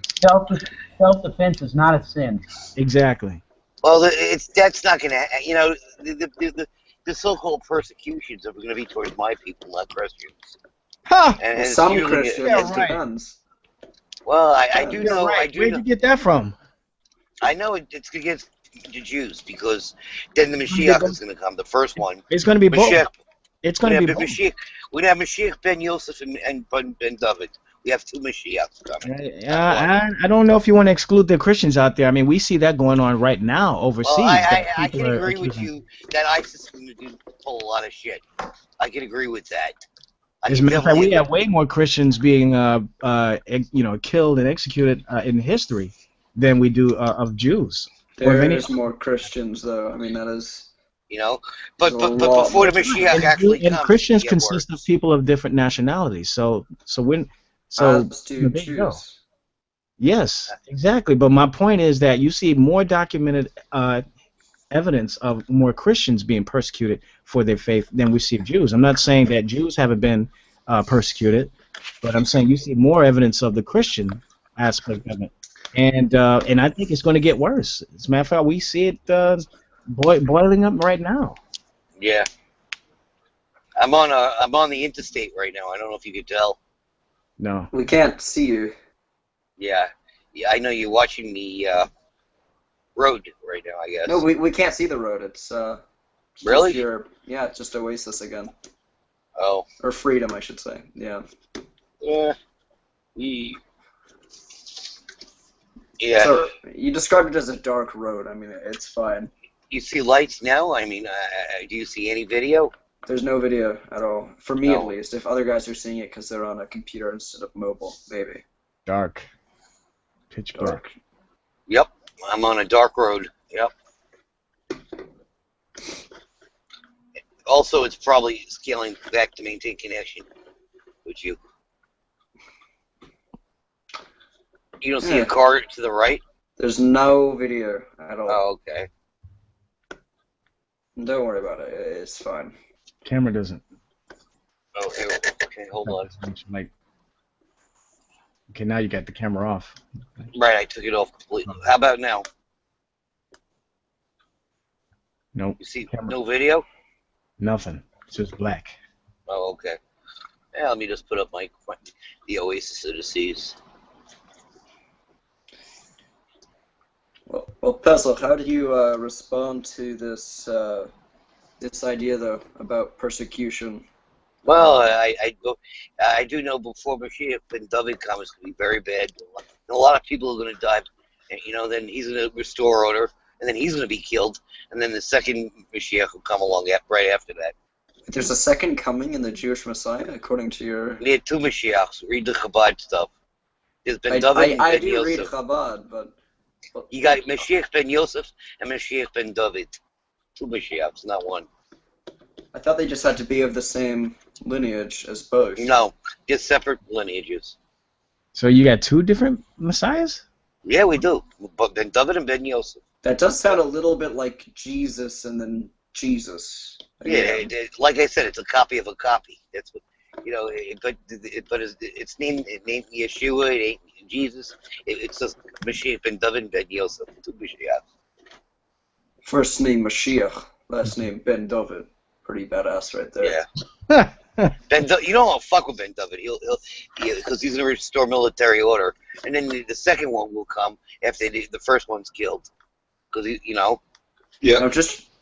I also know in every Jewish generation there are 18 of them born, and God's just waiting, for when the Jewish people. It's ripe, Wait, 18 messiahs born? In every generation, there are over 18 of us, not us, but 18 Jewish Mashiachs, and they won't know who they are until and they'll grow into the part very quickly. But the Jewish people aren't ready for it. What writing? And what writing is this found in? The Torah. The Torah, really? Torah. Yeah. Where in the Torah? I believe Ezekiel, if I remember correctly. Ezekiel? Yeah. What chapter? Yeah. Ezekiel talks a lot about the third temple, but he doesn't. Yeah, right. It all coincides with the restoration of the third temple, though. Yes. Yeah, I'd like to know about. I've never heard of that third Messiah. You know what? You go. It's not the third Messiah. It's the third temple and the first Mashiach. Why don't you go to Outreach Judaism and reach what Rabbi Singer, because he explains it much better than I do. Okay. Yeah, I think you should check out that.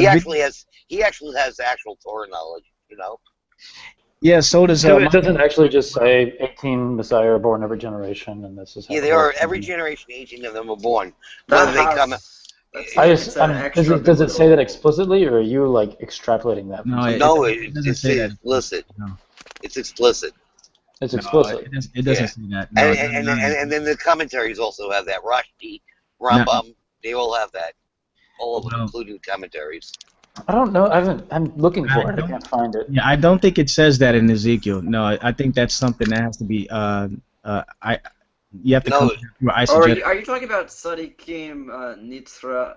What is it? Nistarim? Yeah, I believe it. I believe that's part of it. But they said there are 18 of them born every generation, and it's just God's waiting for the right moment. It's Talmudic. Yes, absolutely. Talmudic. Well, there you go. But then again, any Christian explanation against the Torah, the Talmud, is really anti-Semitism completely. Wait. Say that again. Wait, what? When Christians talk about the Talmud, they call it a book of evil. Many of them, not all of them, but many do. And how is that anti-Semitic? Because the Talmud is one of our major sources that establishes the traditions of worship. Okay, so if we're talking about a text, how in the world is that anti-Semitic? Well, because because a lot of them will say it's out of Satan, which is very anti-Semitic. No, I would assert that the Talmud has some very evil stuff written in it. What does it say? Yeah, well, one of the things it says something about Jesus being boiled in excrement. There's nothing evil about that. He was he was born to be a curse upon my. He was born to be a curse upon my people. That's evil. Okay, more Jews have been killed in his fucking name.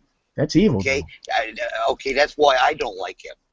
Okay, but I also understand deep down in my heart that he did not, as a Jew, he did not mean that to happen, and that Christians put words in his mouth. They completely destroyed everything he said. He was no Mashiach. He didn't come to. That's what you say. But that's why I believe the Talmud is evil, because it's teaching people that he wasn't the Mashiach, and second of all, it's teaching people that he was boiled in excrement. They also says something about the Talmud is a commentary. You have to understand. Little boys and little girls. I mean, I haven't read all of the Talmud, to be honest with you. I just know about bits and pieces of it. And where did you learn about that from? Where did you learn about the Talmud from?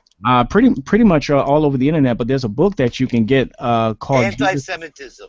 Why is it Anti-Semitism. anti-Semitic? Wait. Because the Hold on Talmud a second. establishes who First we of all, are. there's no such thing as anti-Semitism, okay? Anti-Semitism is just anti-Jewish settlement, which is the same thing as a black person or a Chinese person or a white person, okay?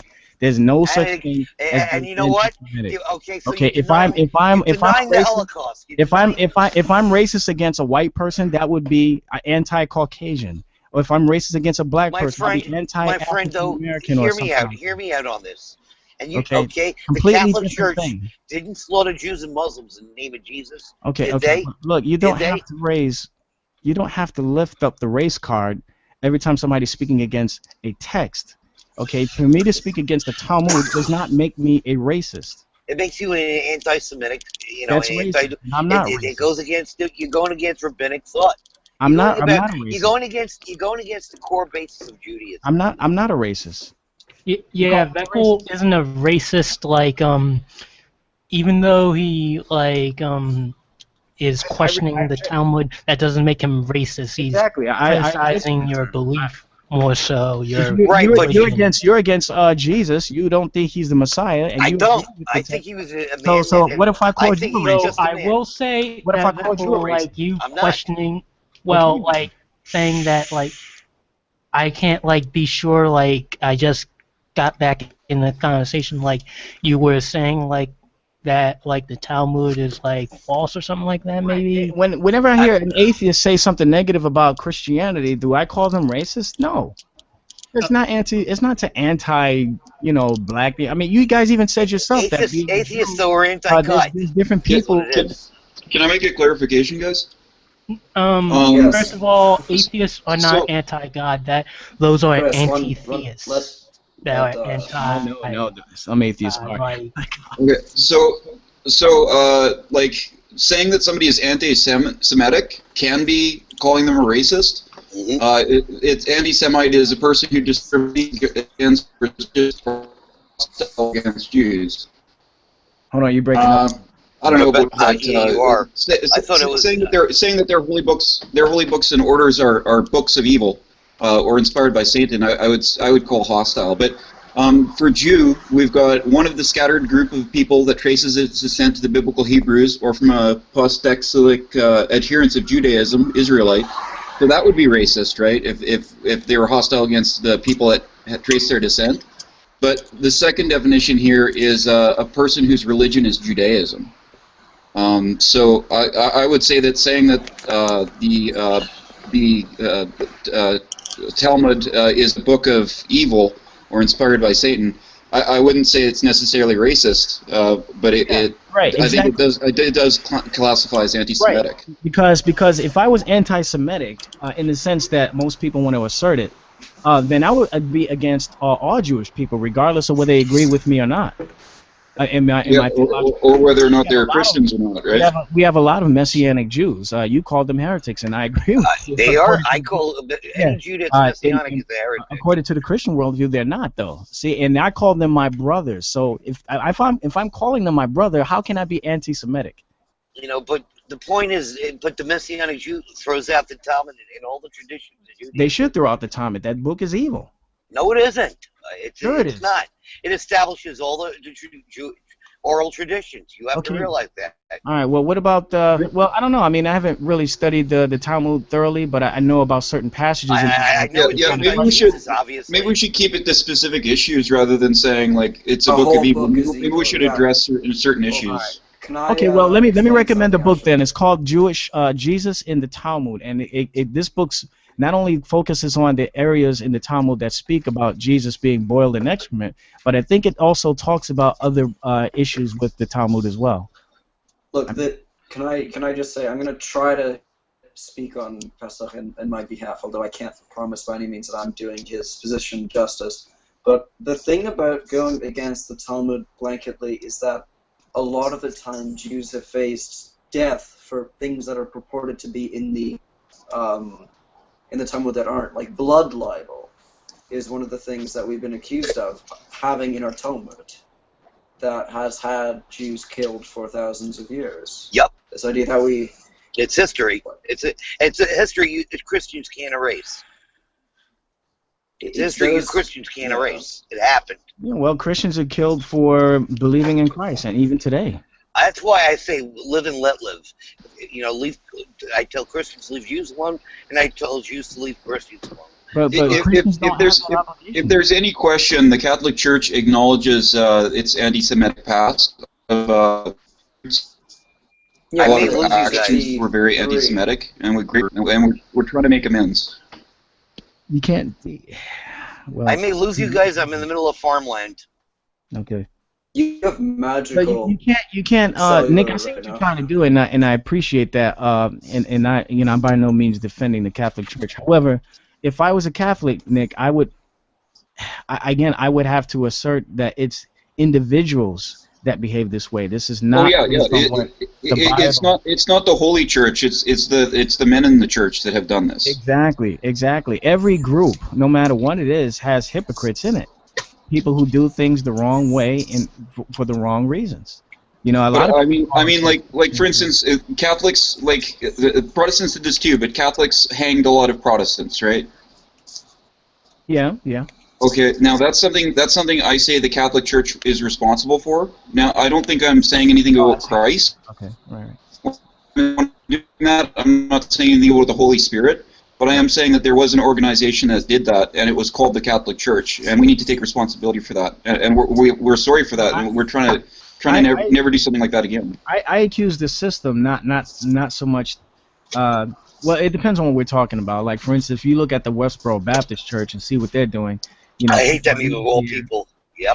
People will immediately assert that they're Christian. I would strongly disagree with that because they're doing things totally contrary to what Christ commanded us to do.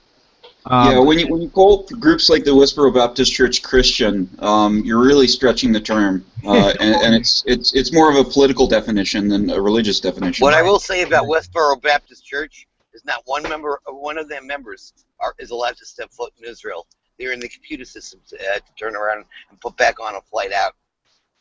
They're not allowed. That's cool, man. I heard that's true for a lot of Christians. As a matter of fact, I heard that over there in Israel they give a lot of Christians a hard time to have citizenship there. Because it's a Jewish state. That's why. Yeah. Exactly. I mean, but what about? Do they? We have Arab Christians though that are born there are allowed to stay, and they are full members of society. Yeah, Vekul, if you grew up in the Middle East, what country would you want to live in? I want to live here.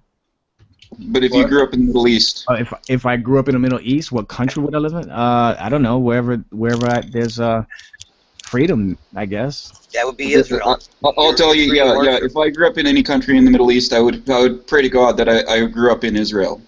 Right. Okay, how many Jews would die?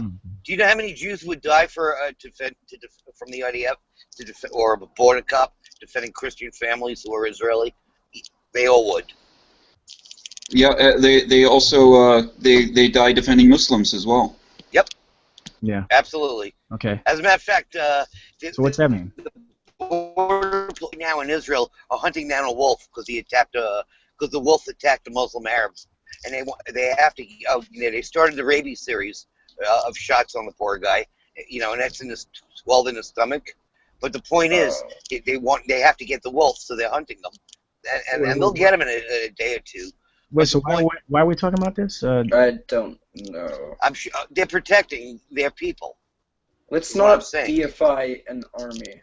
Yeah, I'm not sure why we went into that. We were talking about something completely different, I think. No, but anti-Semitism.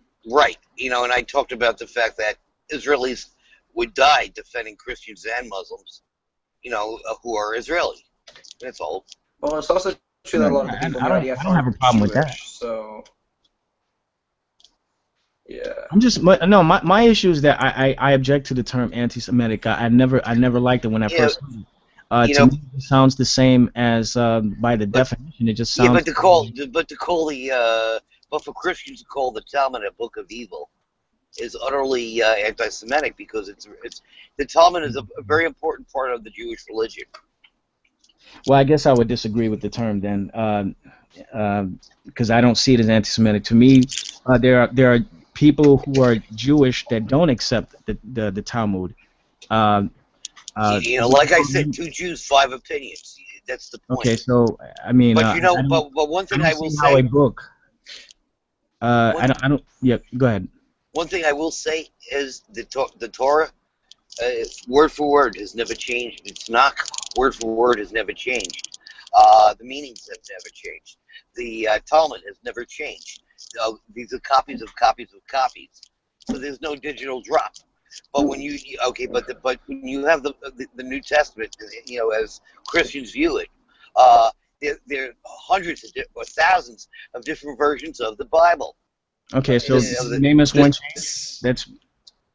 Name us one change that. When you say change, you're talking about transliterations and variations, or you're talking about a complete different transliterations and variations. But there's nothing wrong with transliterations and variations. If Yeah, you're but saying but you know what? Hold on. If you're saying when atheists or other non-believers raise this point, they need to be specific on what they're talking about. Okay, if you're talking about differences, meaning that one text is saying something completely different than what another text is saying. Yes. But you know, each book says, okay, if you look at lineage, each book. Transliterations and variations do not mean those are pretty irrelevant in the discussion. Right, but in terms of lineage, if you want to establish the fact that Yeshua, Jesus, whatever is Mashiach, you have to be consistent. But there are different books that say he went to Bethlehem. Mary went to Bethlehem. There are different books that say what town they're from. What can you show it to me? You know, Matthew, John, you know, the different accounts of Jesus' birth are a little different. If you really read it critically. No, they're not. Okay, but why would he have to be born in Bethlehem? Okay, but yet he grew up in Nazareth. And then another book said he came for they fled to Egypt. You know, they did fled to Egypt. Yeah. What's wrong? But the point is, there are different versions of what town Mary and Joseph came from. There's no different differences. There are. No, there aren't. There are. One second though. In the Old Testament, in the Torah, it has 2 different accounts of the creation of man. What's your point? Okay, wait. Hold on. I want to stick to this Bethlehem issue because this is another one of those typical objections that atheists bring up. You know, they ask the question: was infant Jesus taken into Egypt or not, or was he born in Bethlehem or not? You know, was he born in Nazareth? You know, and that's one of the questions that we hear from a lot of people that reject the New Testament. And I'm waiting to hear a decent argument, and so far, you know, I heard a rabbi talk about the differences, you know, in not only lineage but the different towns that people came from, to give birth to Jesus. You know, and it's like I heard it was a huge difference. If you go to TanakTalk.com, you'll hear that. Okay. Yeah, and I could give you a website that clearly defends it, that debunks that argument. It doesn't debunk it because at all. Sure it does. But you haven't seen it yet. How can you say it doesn't debunk it? I would never say that preemptively. You know, well, but what I will say, you know, is there's so many different versions of the Bible. It's ridiculous. Okay, well, you haven't displayed one yet. You went through the different Gospels, but you haven't showed us a clear example of it. You know, I don't seriously read the New Testament.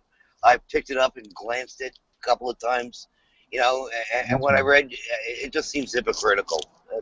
Yeah, that's because it sounds like you read it with a biased attitude, and of course you're gonna have that with that attitude while you're reading it. It's gonna not let you really understand what's being said there.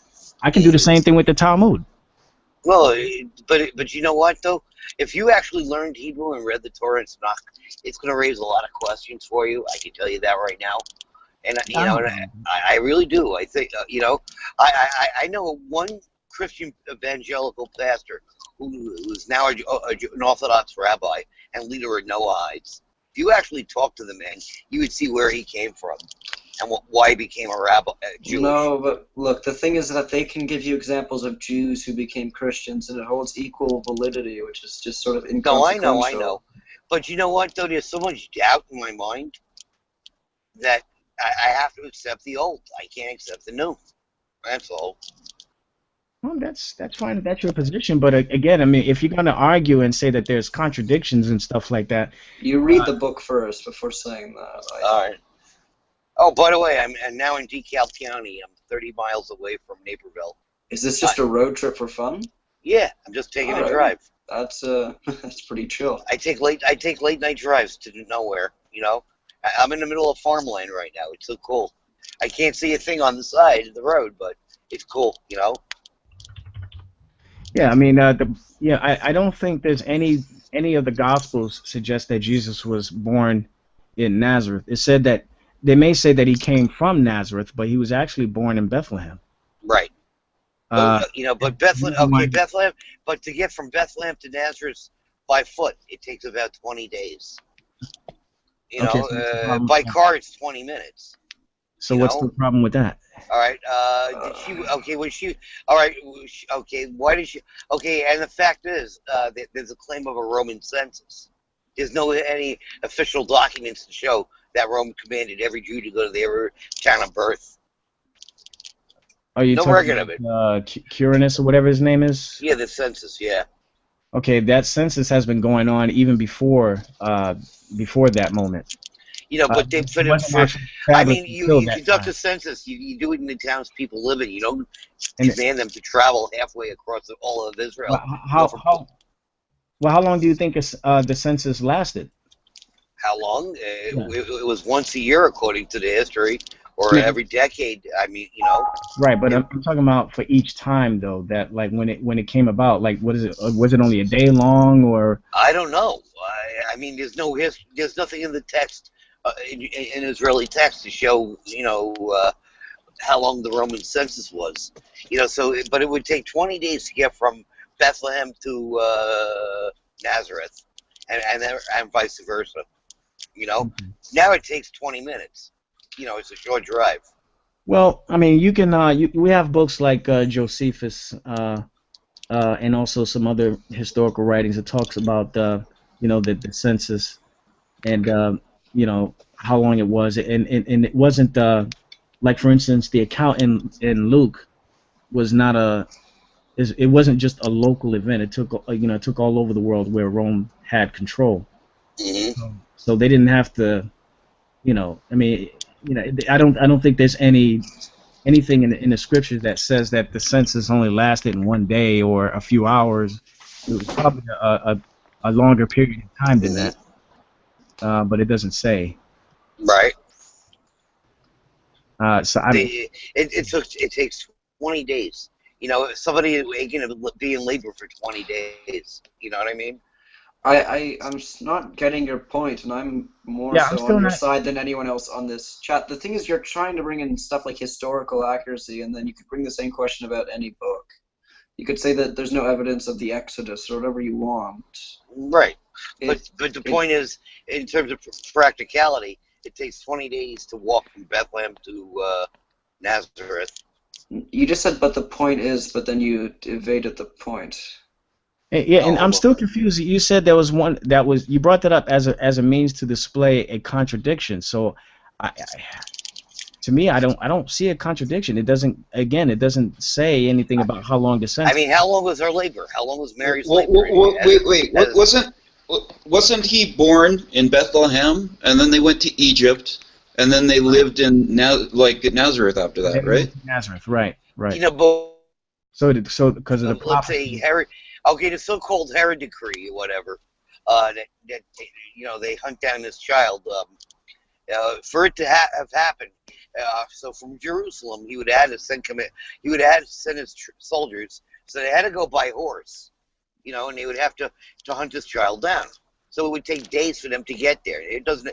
Okay, in Israel now you go get from point A to point B in 5 hours. It don't matter. All that. I don't understand what the objection is. Yeah, but the point is, there's a practical point. Okay, because the distances, people, you know, and you're assuming she's pregnant, so that slows her down to walk or donkey ride even, because donkeys ain't capable of going that fast. We know that already. This is just a strange discussion. Yeah, I this don't think we're really- getting the point. Yeah, I don't think we're getting anywhere. This. I just think, you know, I'm just taking the position that it's such a far-fetched story. No, but like, look, in the story of Bilam and how Bilam has a talking donkey, and you could say, well, it's impossible that donkeys could talk because they don't have the vocal cords, and you're going into these details, but isn't the entire idea of the holy book that it's miraculous? You know, Yeah, and that's a good point. You know what I mean? I mean, if you're gonna, you have to look at other areas too and be able to explain those things too. I mean, I'm batting for a team I've never batted for. This is weird. All right. Well, it happens. It's fine. Christians do the same thing. If it's necessary.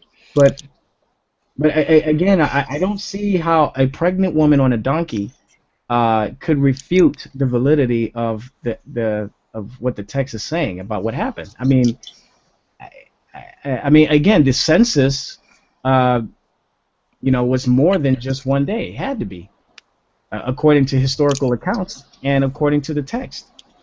Couldn't have been just one day. And also, I think Herod didn't start putting out that decree to hunt the 2-year-olds and younger until I think after they had already reached Egypt. No, then why would he flee? Because the decree was, I thought it was a decree that was issued. Yeah, the angel told him to do it beforehand. Yeah, but it would take days for the temple garden, Herod's soldiers to get out and do the search. The angel told him to do it beforehand. I'm losing you. Because God foresaw what Herod was going to do. And but Herod you got to understand, Herod was a very devout Jew who supported the temple. Herod was a very devout when it came to the temple. That's what you got to understand. What difference does that make, though? And I don't think, he was listening to, advisors basically, and he had nightmares. So, but the point is, it doesn't seem that he would be bothered by the Messiah being born. It just seems disingenuous. Well, why you say that? Where are you getting that information from? Isn't that just a subjective assertion? It is subjective. I am being extremely. I am being subjective in that sense. Yeah. But I don't think Herod would feel, inclined. I don't think he would be inclined. You realize that you just said, "I don't think that." Yeah, we can't. We can't argue using subjectivity here. We have to go by what the text says. Oh, I know. I agree with you on that. I mean, I agree with you, but I'm just arguing from my point of view that that it's just so far-fetched, Jesus' story, that Jews ain't going to accept it. You mean it? No, it is far-fetched. Ask any Jew. No, ask any Orthodox Jew. Far-fetched, right? Ask any rabbi about it. And Shmuley Buteyek. Rabbis have been. And even Rabbi Shmuley Buteyek is being too generous on that. Yeah, well, I think you should watch the debate between Tovia Singer and Michael L. Brown, who is also. I was there. I was at that debate. Oh, really? I was at that debate. I was at several of his debates. Oh, okay. Okay. I was at several of his debates, actually. Okay. Yeah, I guess I'll just use the same language you're using, and so far it seems like I haven't. Michael Brown had no Torah education whatsoever up to past bar mitzvah, and we all know that already. He had no Torah education, so that it would be okay. Michael Brown. Michael Brown. Okay, he was a drug addict, and he I know his story. I know his story. So what is his drug addictions got to do with anything? Isn't that a genetic fallacy? No, it's not that. What I'm trying to say is his little revelation was based on. Hold on, I have to merge over. Give me a second. No, I'm on my way back now to Naperville. But no, what I'm saying is Michael Brown, his story that the Christian belief system freedom. He had a positive experience. Yeah, there's a lot of Jews that say that. Yeah. But it's a touchy-feely subject. And it's not based on Jewish thought or logic. And the Jews that do that are not Torah scholars. They never studied. I disagree with you on that one. Show me one ultra-Orthodox Jew, a logical argument in Torah, and then I will agree. No, I don't think you would agree with it. I mean, what we say in Scripture that a person can't come to know Christ unless God. Then emerge onto the interstate. Yeah, I can't think of anything any Orthodox, a former Orthodox Jew right now. I do remember seeing some testimonies though, in the past. But they have to be Haredi or Orthodox and Torah scholars. Well, whatever. Okay. So wait, so now are you going to commit what atheists accuse us doing of no true Scotsman fallacy? Is that what you're about to do with us? No, I'm just saying. You show me someone, a Torah scholar that actually knows his material. Who actually believes in the divinity of Jesus. You don't find that. Okay, most of the Jews that converted. I can find it. I don't know any right now. But and they didn't go past bar mitzvah. They had Torah study. All right, well, I'll look into that. That is a good challenge for me. Yeah, not one of them. Yeah, not one of them Torah scholars. I'm not going to take your word for it. They lived reform or conservative lives. Sorry, what's the claim right now? Well, he's claiming that they weren't really Jewish people, so they were Jews. They were Jews. No doubt they were Jews. They weren't really, but they weren't all religious. They weren't religious. And they weren't Torah scholars, and they didn't go past yeshiva past 13. No, but look, if you look, are you talking about the people who wrote the New Testament? Who are you talking about? The people who converted? I'm talking about the people who converted to Christianity who claim to be Messianic Jews. Okay. Look, I think that the story they give is they're perfected Jews in their mind.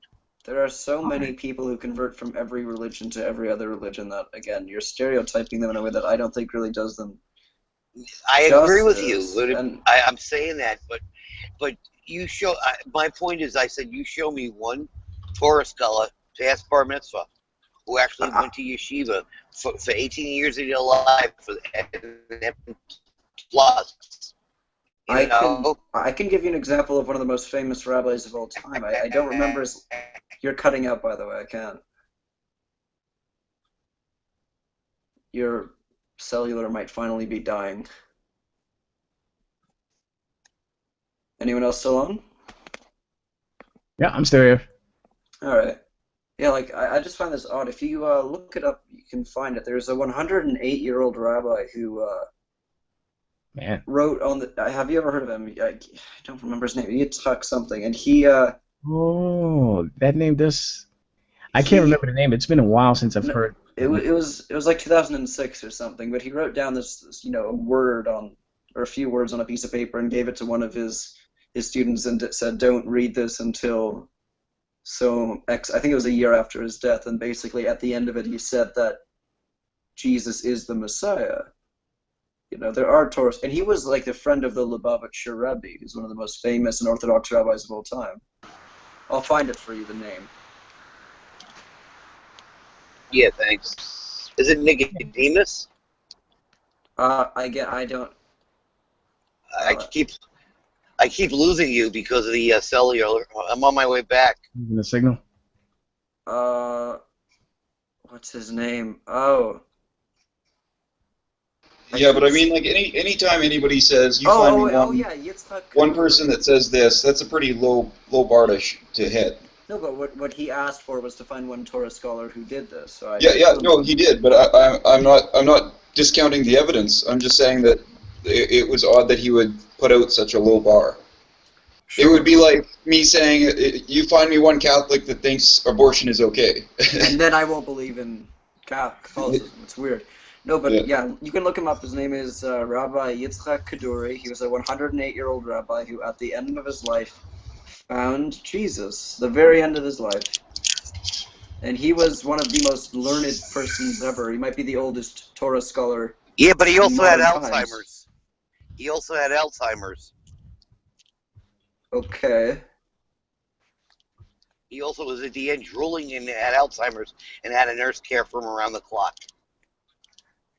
Look, this is the type of problem where you have people who say that people who change their minds are changing their minds because of these these reasons. People who say that Jimmy Carter became crazy when he started supporting Palestinians, and that was like the line they draw with insanity. I think that that's an odd claim to make.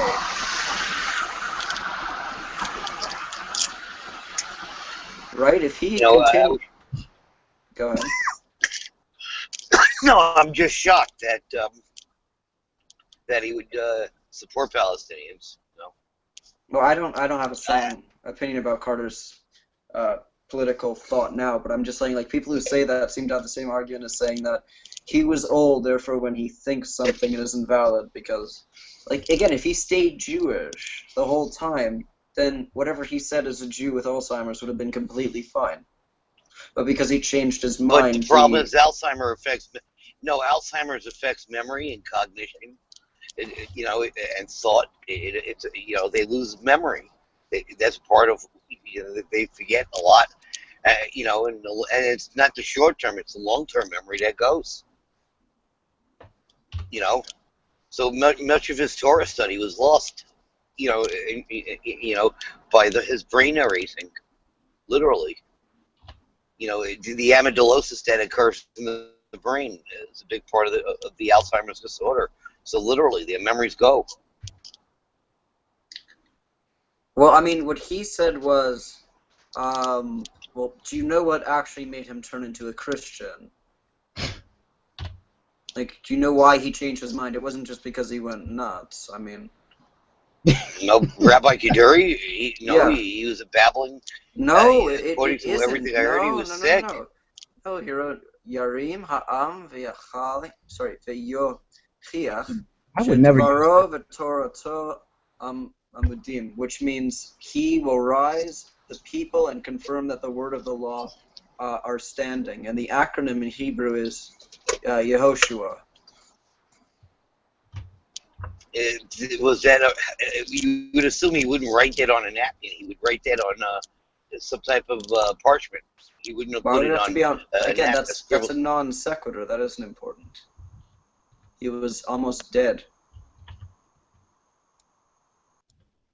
So wait, let me make sure I'm hearing you right. Are you asserting that because this person, the reason he became a Christian is because it was due to his mental issue? That's what Pesach is. Yeah, maybe not asserting, but he's presuming. Yeah, I mean, to me, that's. I mean, let me just put it this way: that can't be proven. Because I could easily say the same thing about a person becoming an atheist. Now, if I do say something like that, it would only be out of ridicule, not because I actually believe it. Because I know a former pastor who had a stroke a few years ago, and he survived. However, he had complete amnesia. Now, I keep getting people to ask people if he remembers what he believes, like if he still believes in God. I can't remember if they said yes or no. However, he's still going to church with his wife, but he's no longer the pastor. Right, of course not. So he can't fulfill his job obligation. I think it's an awfully presumptuous conclusion to suggest that somebody. But somebody who came out with something as important as that, you would assume would not put it on a napkin. I don't understand what you... He sealed it in an envelope. But it was on a napkin. It was. That is such a strange thing to focus on. It wasn't on an official letterhead. It wasn't. He didn't have somebody translate it. He didn't have anybody. Why would he did he it himself. translate it? He was an Israeli rabbi in Israel. Right, but he didn't give it to anybody until after the time of his death. He didn't give it to someone after the time of his death. He gave it to someone before the time of his death to open posthumously. But why would he do it posthumously? Why would he have done it while he was alive? Because it's embarrassing. If it was